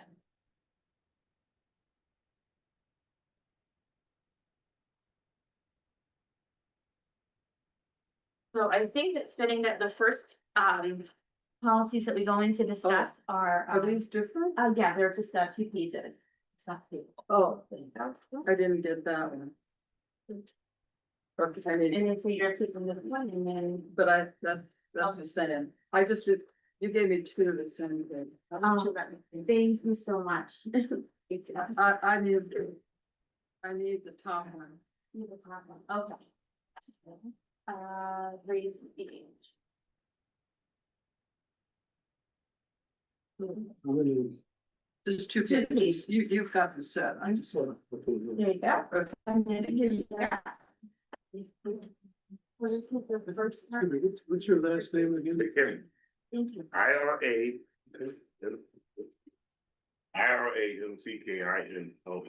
MCKI. Like the president McKinley. Oh, McKinney. McKinley. McKinley. One, Ira McKinley. one N, one N, Yeah. Great. L-E-Y. L-E. What years did your family around here? They came up here in 60, well, we came here in 64, 63. Sure. But they were in Auburn in 60, 62, 63. So I had a sister that was born in Auburn. And then they came here. They came here because they wanted to, it was very progressive in the country. And that was during the time where they had just passed the Second row. Civil Rights Act, and then we're doing, what is it called? Affirmative back. So they were getting better jobs, better pay. So that's the reason why they came. What crops were they? You said they were. They worked with all crops. If you watch the harvest the same, in the South, it was sugar cane. But it used to be the winter capital harvest, this area. Because it used to be part of the Everglades, then they drained the swamp. And I don't want to stop. So they drained the swamp, this is the whole history of what happened. The Seminole Wars was there, Andrew Jackson came, the escaped slaves went and ran with the Seminoles. Then it became a state, and then it became a Jim Crow state. And, they were growing types of food, but they knew the land was fertile. Cause when they drained the swamps, all the plants and all that, became fertile soil. And if you look at it, the soil has went from here, where it used to be, to down here, and then over in Kelles. Well, but it's still good soil.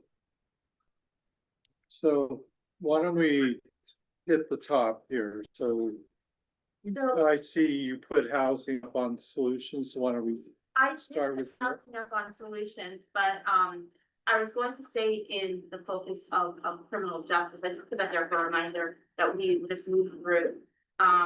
So raise the age, this is a bill that is very central, like important to me. When I was first starting out in policy, this was one of the first bills that I advocated for. So learning to rally, go to Albany, fight for this bill, and then I saw it passed in 2017. And then was able to cross over from the side fighting for it to the side implementing it. So looking working with the NYS and working with the governor's office on how the counties would implement basically. And then I followed it from the state level down to the county level, working for our county executive's office and helping them to actually implement the bill on the ground level. So to follow a bill through its parts of life is very important. However, now it's being threatened. So raised age basically recognizes that juveniles are kids. And so when they commit crimes, cannot hold them to the same accountability standards as we do adults. We have to find ways that help to so that they can redeem themselves and have a chance to be reincorporated back into society and not just thrown away in incarceration. And so now there are many attacks that are coming on raised age to roll it back. And so there are some provisions out there. This, by the way, is a document that can be sent to you because there are links throughout it. And so we'll send that to everyone as registered. If we don't have your email, we do have sign-up sheets over here, so make sure see all of the documents and footage of today. There's also the HALT Act, being alternatives to long-term solitary confinement.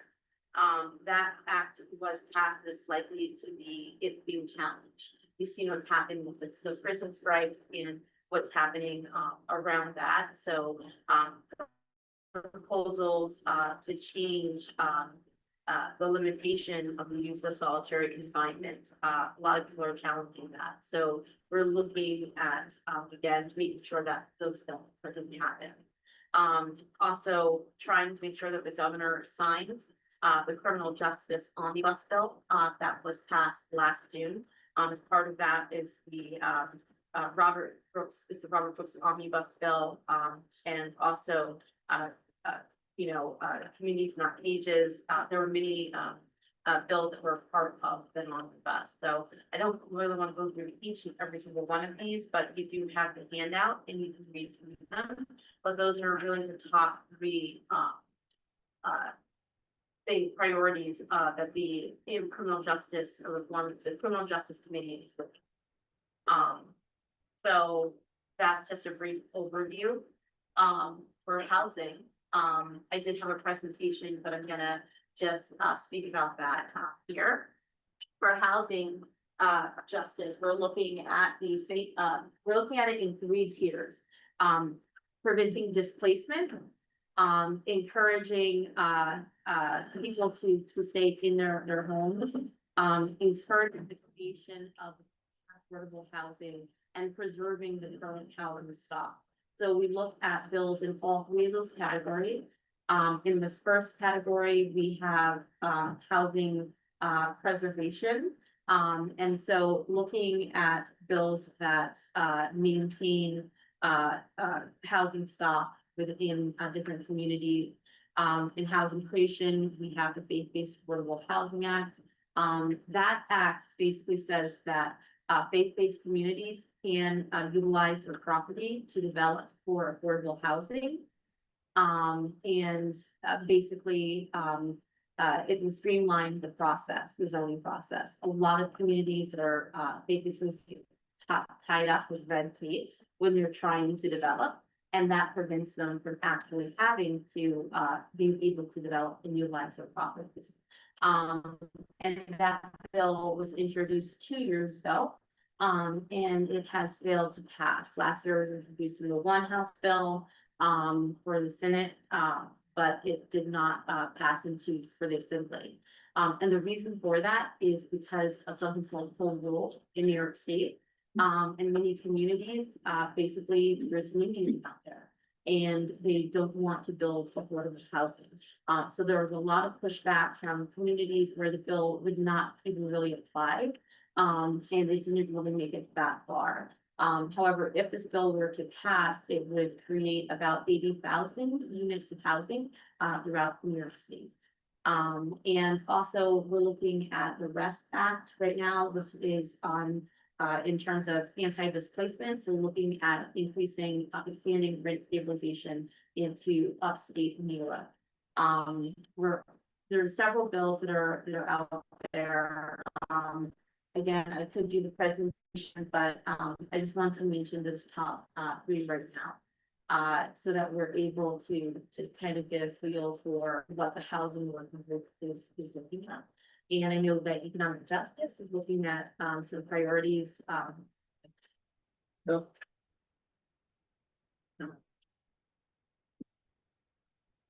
Ron, want to come up with me and we can do the tag team on this? So Ron Deutsch, he mentioned was the New Yorkers for Fiscal Fairness. He used to be executive director of the Fiscal Policy Institute. And he's also working with Reinvent Albany, which really fights for transparency in terms of how we do good government and, you know, looking at the industrial development agencies, which we'll talk about in just a moment. But Ron and I and many others in the council have been trying to deal with arguably the most regressive state tax system in the country. The divide between rich and poor is immense in New York. We have some of the highest property taxes in the whole country. Part of the reason for that is that the state picks up a much smaller percentage of costs for schools. And more of our school system is funded by property taxes, which of course raises property taxes. So as I think I mentioned, we are focused on trying to raise the income tax at the top, another income tax surcharge to get New Yorkers to pay their fair share, an increase in the corporate income tax. This isn't universally shared, but we also are proponents of stock transfer tax, which really charges a very small sales tax, if you will, on stock transfers, but could yield about $15 billion a year revenue if that were to go through. We live in a state which has we are to Wall Street the state what state of Texas is to the oil industry. So it's kind of it's almost like a cartel here that we have to deal with in terms of dealing with this kind of economic involvement. Anna Kelles mentioned a number of other revenue bills. Some of them are better than others, some are more realistic than others. But another big piece of what we are worried about here is giving away our tax dollars that could be better used on things like social safety net or schools. And so, Ron, I'll let you kind of talk about that and anything more on taxation. Sure, I'll start quick on taxation. What we've seen over the course of the last 30 years is whenever we need revenue, the legislature seems to raise it in one of two ways.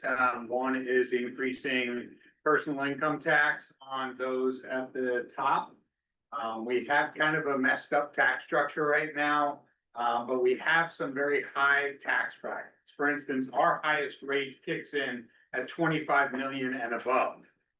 Not many other states could do that because they don't have that many people making over $25 million a year. And this is obviously income. So people are earning over $25 million a year. We also have a bracket between 5 million and 25 million, and the next lowest bracket is between 2 and 5 million. And then the bracket below that is 300,000 to 2 million.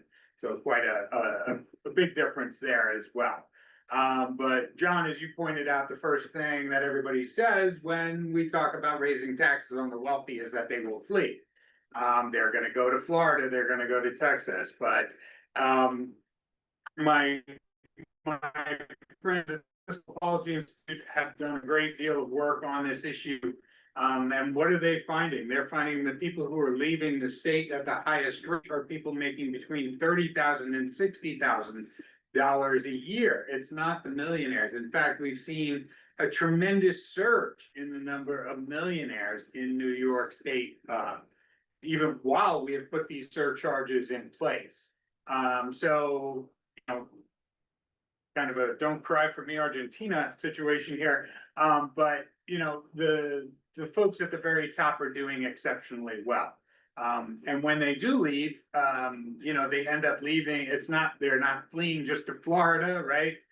Or low tax states. They're fleeing to New Jersey. They're fleeing to Connecticut. They're fleeing to California. So states that have higher tax rates than we do. So that's something to keep in mind. On the corporate tax, you know, our corporate tax structure is interesting in New York.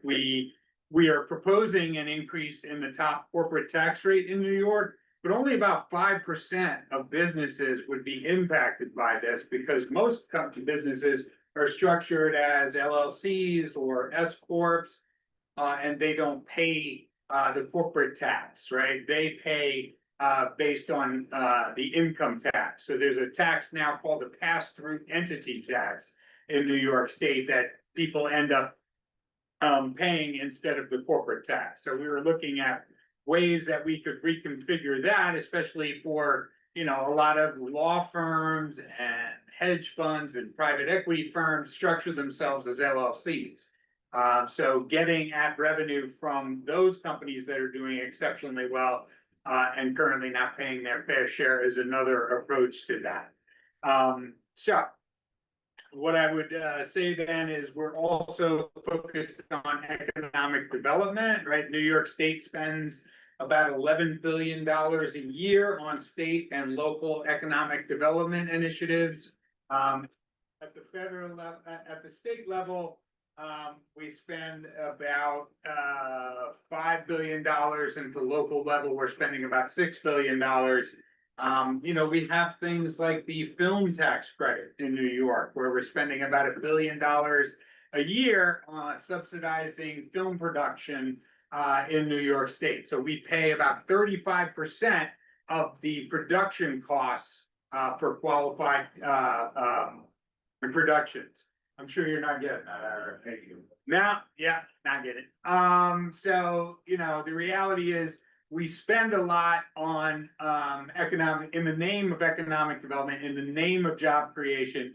But the results are pretty lackluster and the return on investment is pretty weak. At the local level, we've been pushing reforms of industrial development agencies. That's what we had a press conference out here for today.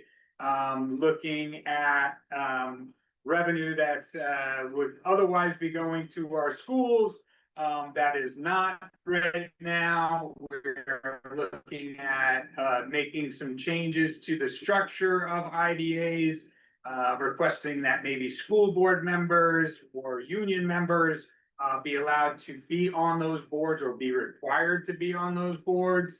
And we're also looking at restructuring the tax cap, because right now, the tax cap, the way it's structured, it's got this incredibly complicated formula, but as a result of that formula, it's not taking into account the value of properties that have been getting abatements into what's called the tax-based growth factor. This is really in the weeds.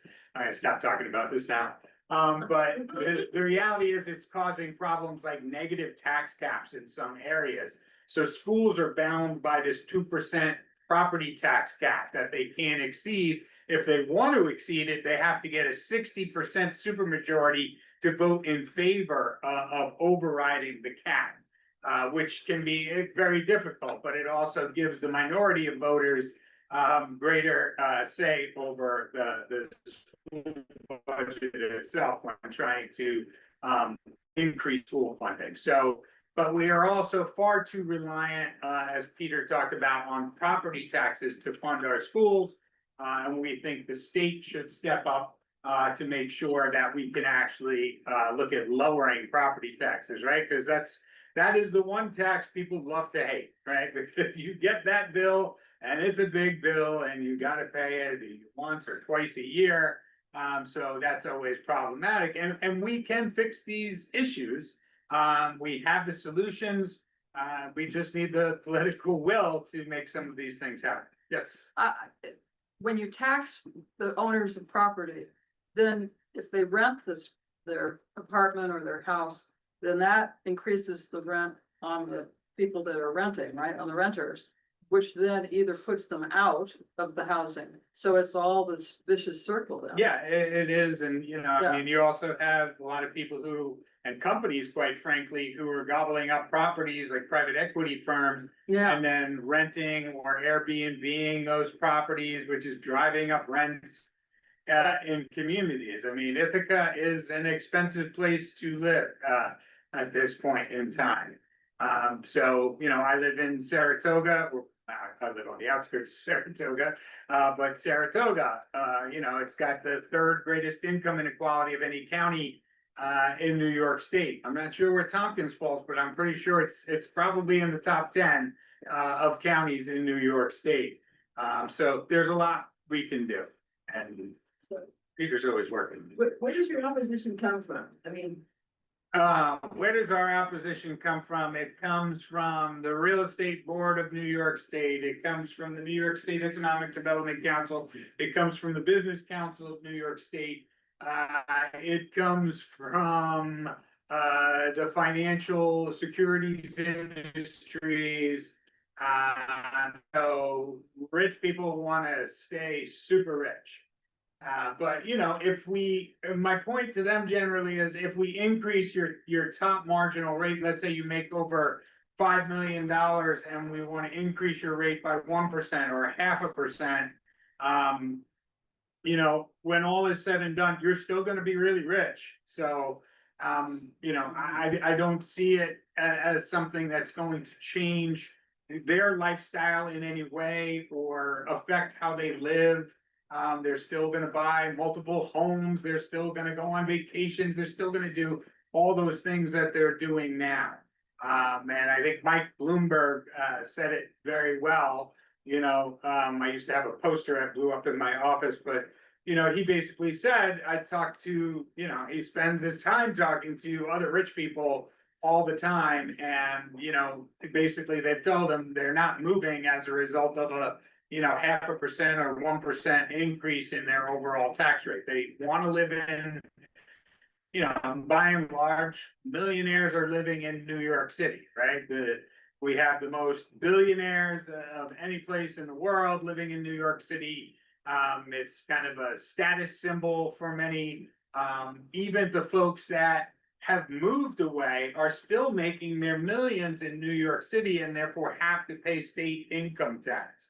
You can't avoid that. If you're making your money in New York, you're gonna pay taxes to New York. So of the millionaires that we even have, probably half that we're taxing, half of them don't even live in New York State. So is part of this also the fear that they won't get campaign funding from some of their rich donors? Because if people aren't. If I was a cynical person, I might. I'm pretty jaded after 30 years. So yeah, I think, look, campaign finance has everything to do with it, right? I mean, it's, middle income people, generally low income people are not making campaign contributions. They're not buying or currying favor with politicians in that way. And it buys you access. It buys you access to the legislature, to their staffers, and gives you that ability to talk to them about your issues and make them care about them more because you're in fact helping support their campaigns. So, yeah. Sadly. Yeah, that seems like. Yeah. Yeah. It's common sense. So it should be so. I live for roadblocks. My entire career is based on roadblocks. So. All right. You have a sidebar over here. Give us a second. I think we need to move. Yeah. Okay, I'm done. Yeah. it's Thank good. Thank you. Till So- tomorrow. So, show of hands, how many people will be here tomorrow? Awesome, amazing, okay, so, what I'm gonna do is I'm gonna ask for just the top, bill that is on your mind from the policies, that we've heard. We didn't get to discuss our own solutions, but I would like you to think about this. Tomorrow, Peter and I are going to be doing a workshop on social justice, and we would love to hear those as well. So the solutions that you had on your heart that are not necessarily the policies. But thinking back to all of the policies that flew at you today, what stuck out and what do you think should be your top priority? And we, as the Council of Churches, should focus on as a top priority. So. Thank you. So yeah. Yeah, like, sure. So we're gonna start, I'll start with Martha and then we'll go to John. John, okay, and then I'll start, at, Monica and go to Ron.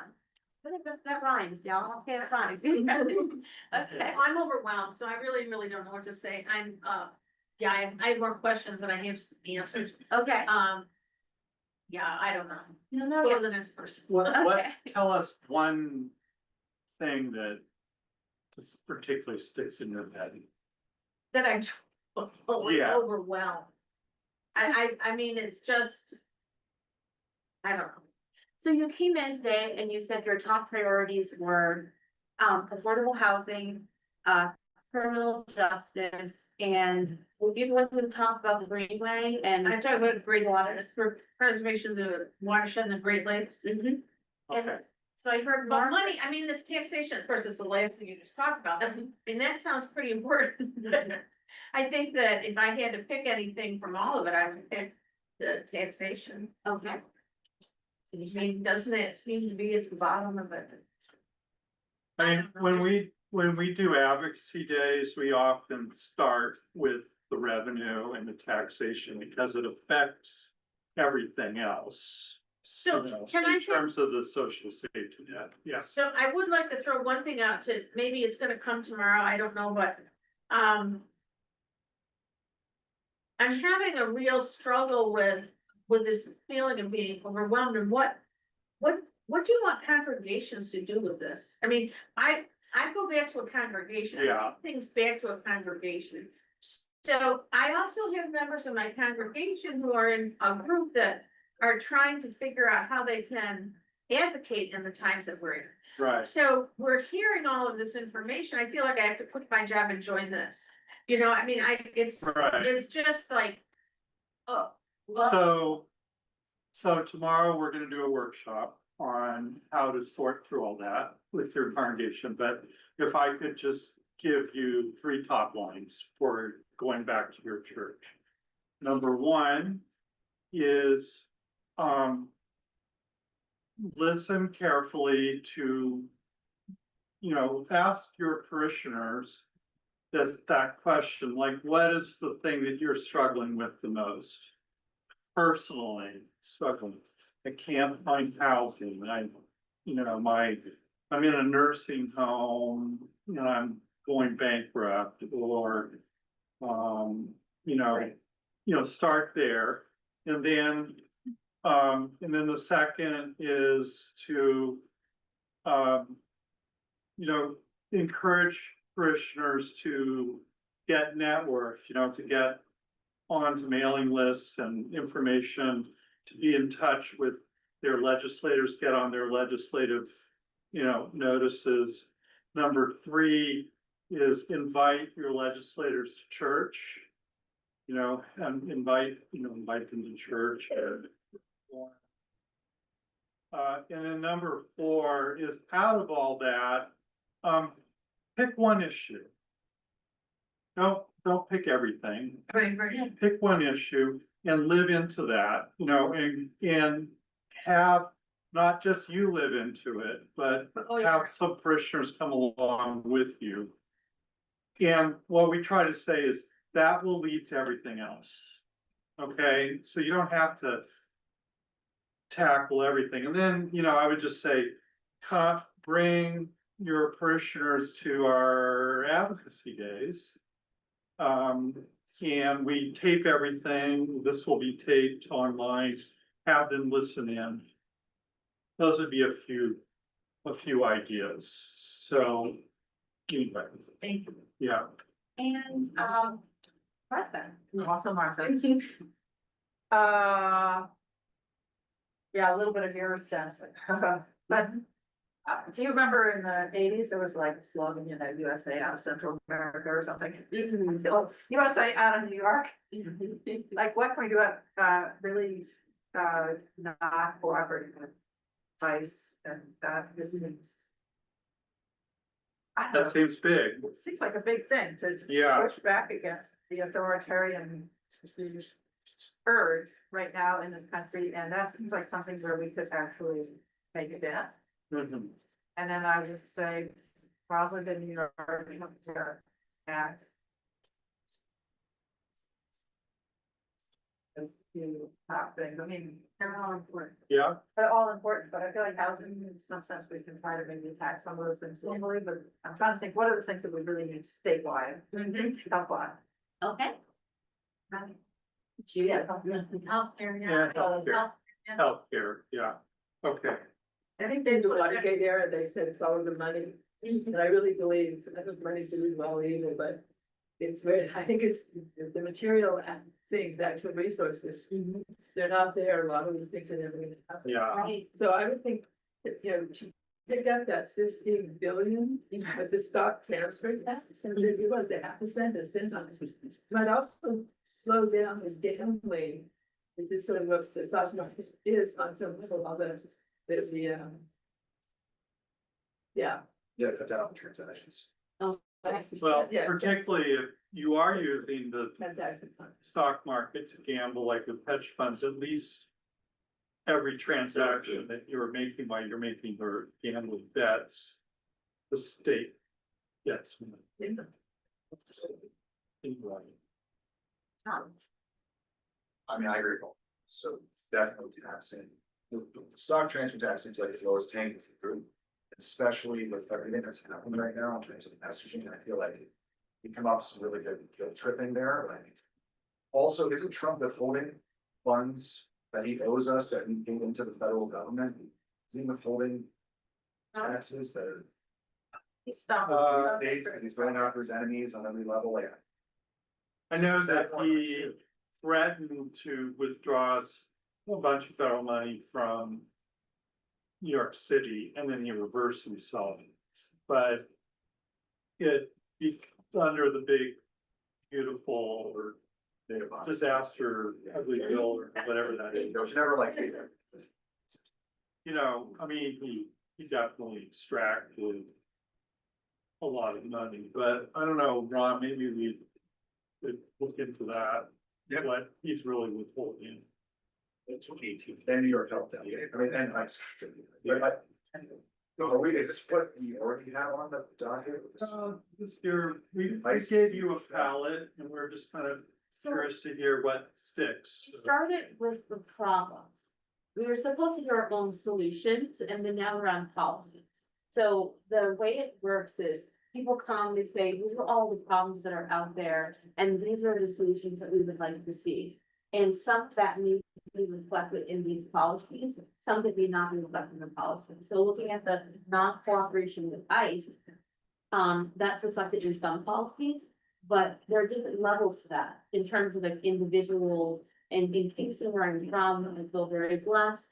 We have a rapid response network. So when ICE comes to town, people swarm them and they get on Facebook, and literally at 7 a.m. in the morning, whatever time it is, people are up in this rapid response network. And that's a very local response that might not be necessarily covered by policy, but it's definitely something that a big community can have a role as well. And so that's why I wanted us to go beyond just the policies here, because these are great and we can fight for these, but in your own communities, you're gonna be organizing beyond even what we can have happen legislatively. But it can also be expressed in some of these laws, that there is a law about the masks that ICE is wearing right now, and trying to unmask ICE.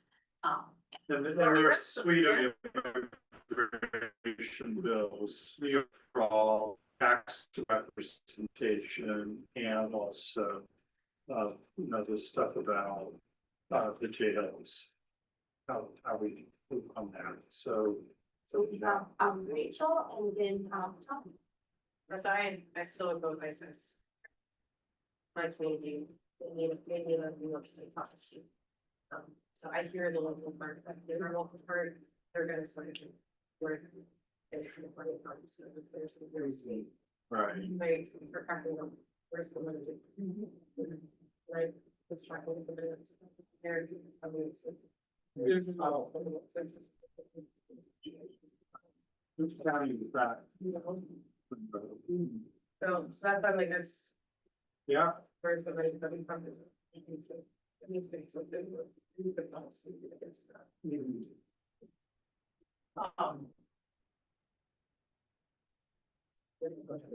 good in your, It's not.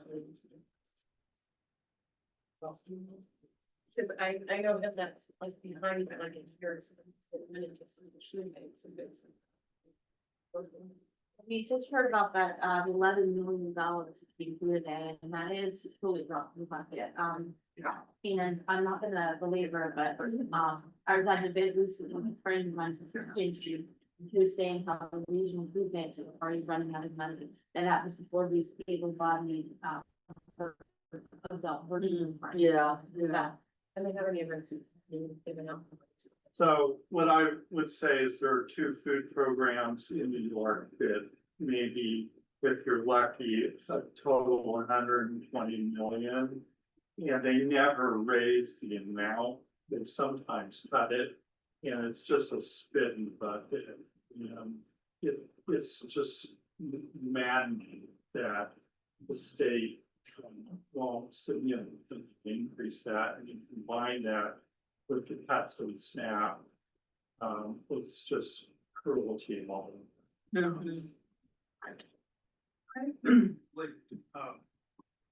Like in student faith-based housing. And we're thanks to their flesh out at first, but it's still in the making. Lincoln is a precedent with regard to the economy second, but I think it needs to go beyond that.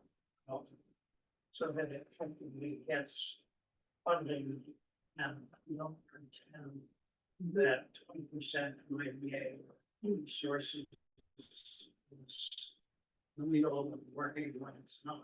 And by person, I mean, there's a lot of nonprofit organizations which I think are on that edge of faith-based solidarity that also deserve the same amount of support and attention to go forward. Right, I think that's been incorporated, there's good ways to incorporate also nonprofits that, could qualify and maybe to the Housing Act. And do this as a way of community good and public. So that is currently being worked on. Were there any victories with that this year? Because I know you guys have acted. Well, you've been a long time, being 2 years. Oh, sorry. I was- And well, just, I mean, be very frank that the difficulty with the faith-based affordable housing act is that we run into problems with home rule. But problems with what? Home rule. Oh, yeah. Where the state can't tell a zoning board or a town what to do. With, I mean, you know, and so that just reflexively builds in opposition against this, and somehow you're gonna have to figure out when you do this bill, how to deal with that opposition. To deal with the zoning change. I just say that in 14 states, there's quite a overriding movement to zoning, moving zoning prevention to the state level. And home rule is eventually on the top of the citizens. So it's not quite as sacred and permanent. Except that you're, I'm just kidding, it's just plain. Well, it's strong. You know, yeah, but, right, go ahead, somebody else, yeah. I was just gonna say, cause I know Santana is probably good to have. Monica. Yes, I'm thinking in terms of the congregations in our presbytery, Cuyahoga Circus. And as opposed to being in a particular church, so we're already working on immigration. We're working on LGBTQ, we're working on racism. And I'm gonna be making visits to our congregations. We have about 33, 36 of them. And I want to talk to them about, you know, what you were saying, listening. What are your concerns? And I'm also looking at what gifts they have. Making food and providing food is a big thing in a lot of the rural communities. So I'm thinking by asking them like what you're saying to us is pick one thing. It doesn't mean that they're gonna get to the policy level though, because I've seen the difference between charity Yeah. and justice. You know, I mean, the connection to the whole system changes. They don't automatically make that leap because of politics. They want that not in the church. Right. So I see that as a big issue.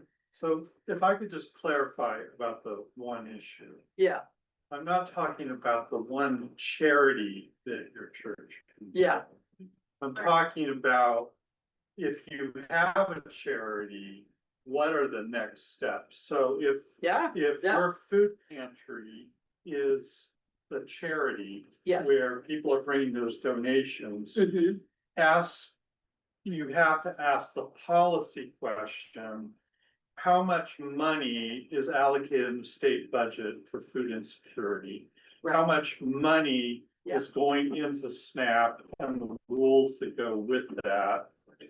And also, what are the policies that cause people to show up at the food pantry in the first place? Because they can't afford the rent, that they can't, you know, afford childcare. right, You know, which causes them to have to show up at your food pantry. So it's a lot of time. I mean, I was a local church pastor for 27 years and, you know, and I can remember these conversations of getting people to move from, you know, hey, I'm feeding these people and this feels good, to what's the one policy thing that you will be willing to organize around, that's kind of the push. Yeah. So I was involved in Massachusetts in getting churches together for the homeless to provide one church that would do the Yeah, meals, another would do the laundry. Oh, yeah. another- And then we ended up working with the Human Services to ask the National Guard to use their facility for housing some of the homeless at night. So I mean, I know how that works. But what I'm saying is that there's such a resistance to those steps that I work with and that you're talking about. You know, what is the Right. SNAP program and all that. So maybe we'll get into that. There tomorrow. is that resistance, but what I try to say to people as a pastor is start in the pastoral space with people. Think of social justice, pastoral care, social justice. So if you have somebody who's in a nursing home who's blowing through their savings at $15,000 a month, right? And I can't imagine there isn't at least one parishioner in each one of your churches that's dealing with that. You just gotta ask, as a matter of pastoral care, Yes, what are you doing that's gonna keep this person out of bankruptcy? You know, yeah, and that can be a Republican, Democrat thing, Yeah. because you're centered in an existential kind of experience. Are we gonna talk all about how to bridge exactly what we're talking about with Bible? Because there's more, there's things like there's more than 2,000 verses social justice. Yeah, About taking care of or the oppressed, the vulnerable, there's all kinds of stuff from the prophets, Right. with your worship charades. I want justice. Like the Bible is very clear about, especially the Old Testament, the scriptures, that the courts matter, the government matters. Jesus also was pretty clear about that, but the Bible holistically is very, I think there's a lot of ways we can message this too. yeah. So if you recall at the beginning, somebody asked about authoritarianism. And maybe I'll just restate this, and this is pretty biblically grounded. But repeat this often in your preaching, in your pastoral care. Every person is created in the image of God, Margret. Every person is called not to worship false idols, money, power, but to worship the eternal God, who, and the God is worthy of our love. And because God's worthy of our love, that we are called to love them. And particularly, we are called to reach out to the marginalized. And I just think if you kind of hold on to those, I mean, I'm not saying that's everything, but kind of have that theological kind of frame when you're talking to public people, and that, you got ICE raids in your community, you ask the moral biblical question: does this look like loving our neighbor? Does that, Yeah, it's trying to get away from, because I think what you're saying also, I could very easy, for somebody who doesn't want to get uncomfortable, I'll take something, respond and say, well, that's why we believe in sharing. So, Church, it's. unfortunately, so we're gonna start tomorrow. And yeah, we'll so continue. this is definitely a new question, but before we go, I did not want to miss Jen. If there is. Okay, Jim, please. Yeah. And, I said the word agriculture, and before you write that down, I'm really, interested in focusing on animal agriculture. There's so many dimensions of that, and they're not being paid attention to in almost any place. So animal agriculture.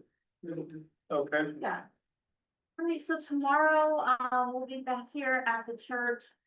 We have a workshop addressing exactly how to talk to their communities, how to act on the legislation's policies. And so we look forward to seeing you, have a chance tonight at 6:30 over at the Sweet Potatoes in Zion Church. Head over there and check out that movie that they're showing. And Ira left his information here to help make sure that everyone has access to it. Again, if you follow him on TikTok, he's just amazing right now. He's an award-winning videographer, and he's living in a tent. And he's doing what he can, but it drives him a real good. Well, thank you for everything. Thank you, everyone. Our name tags back, or should we keep them for now? Santana, let me see, I would say to please, if the leader. Yes. Yeah. You have another question.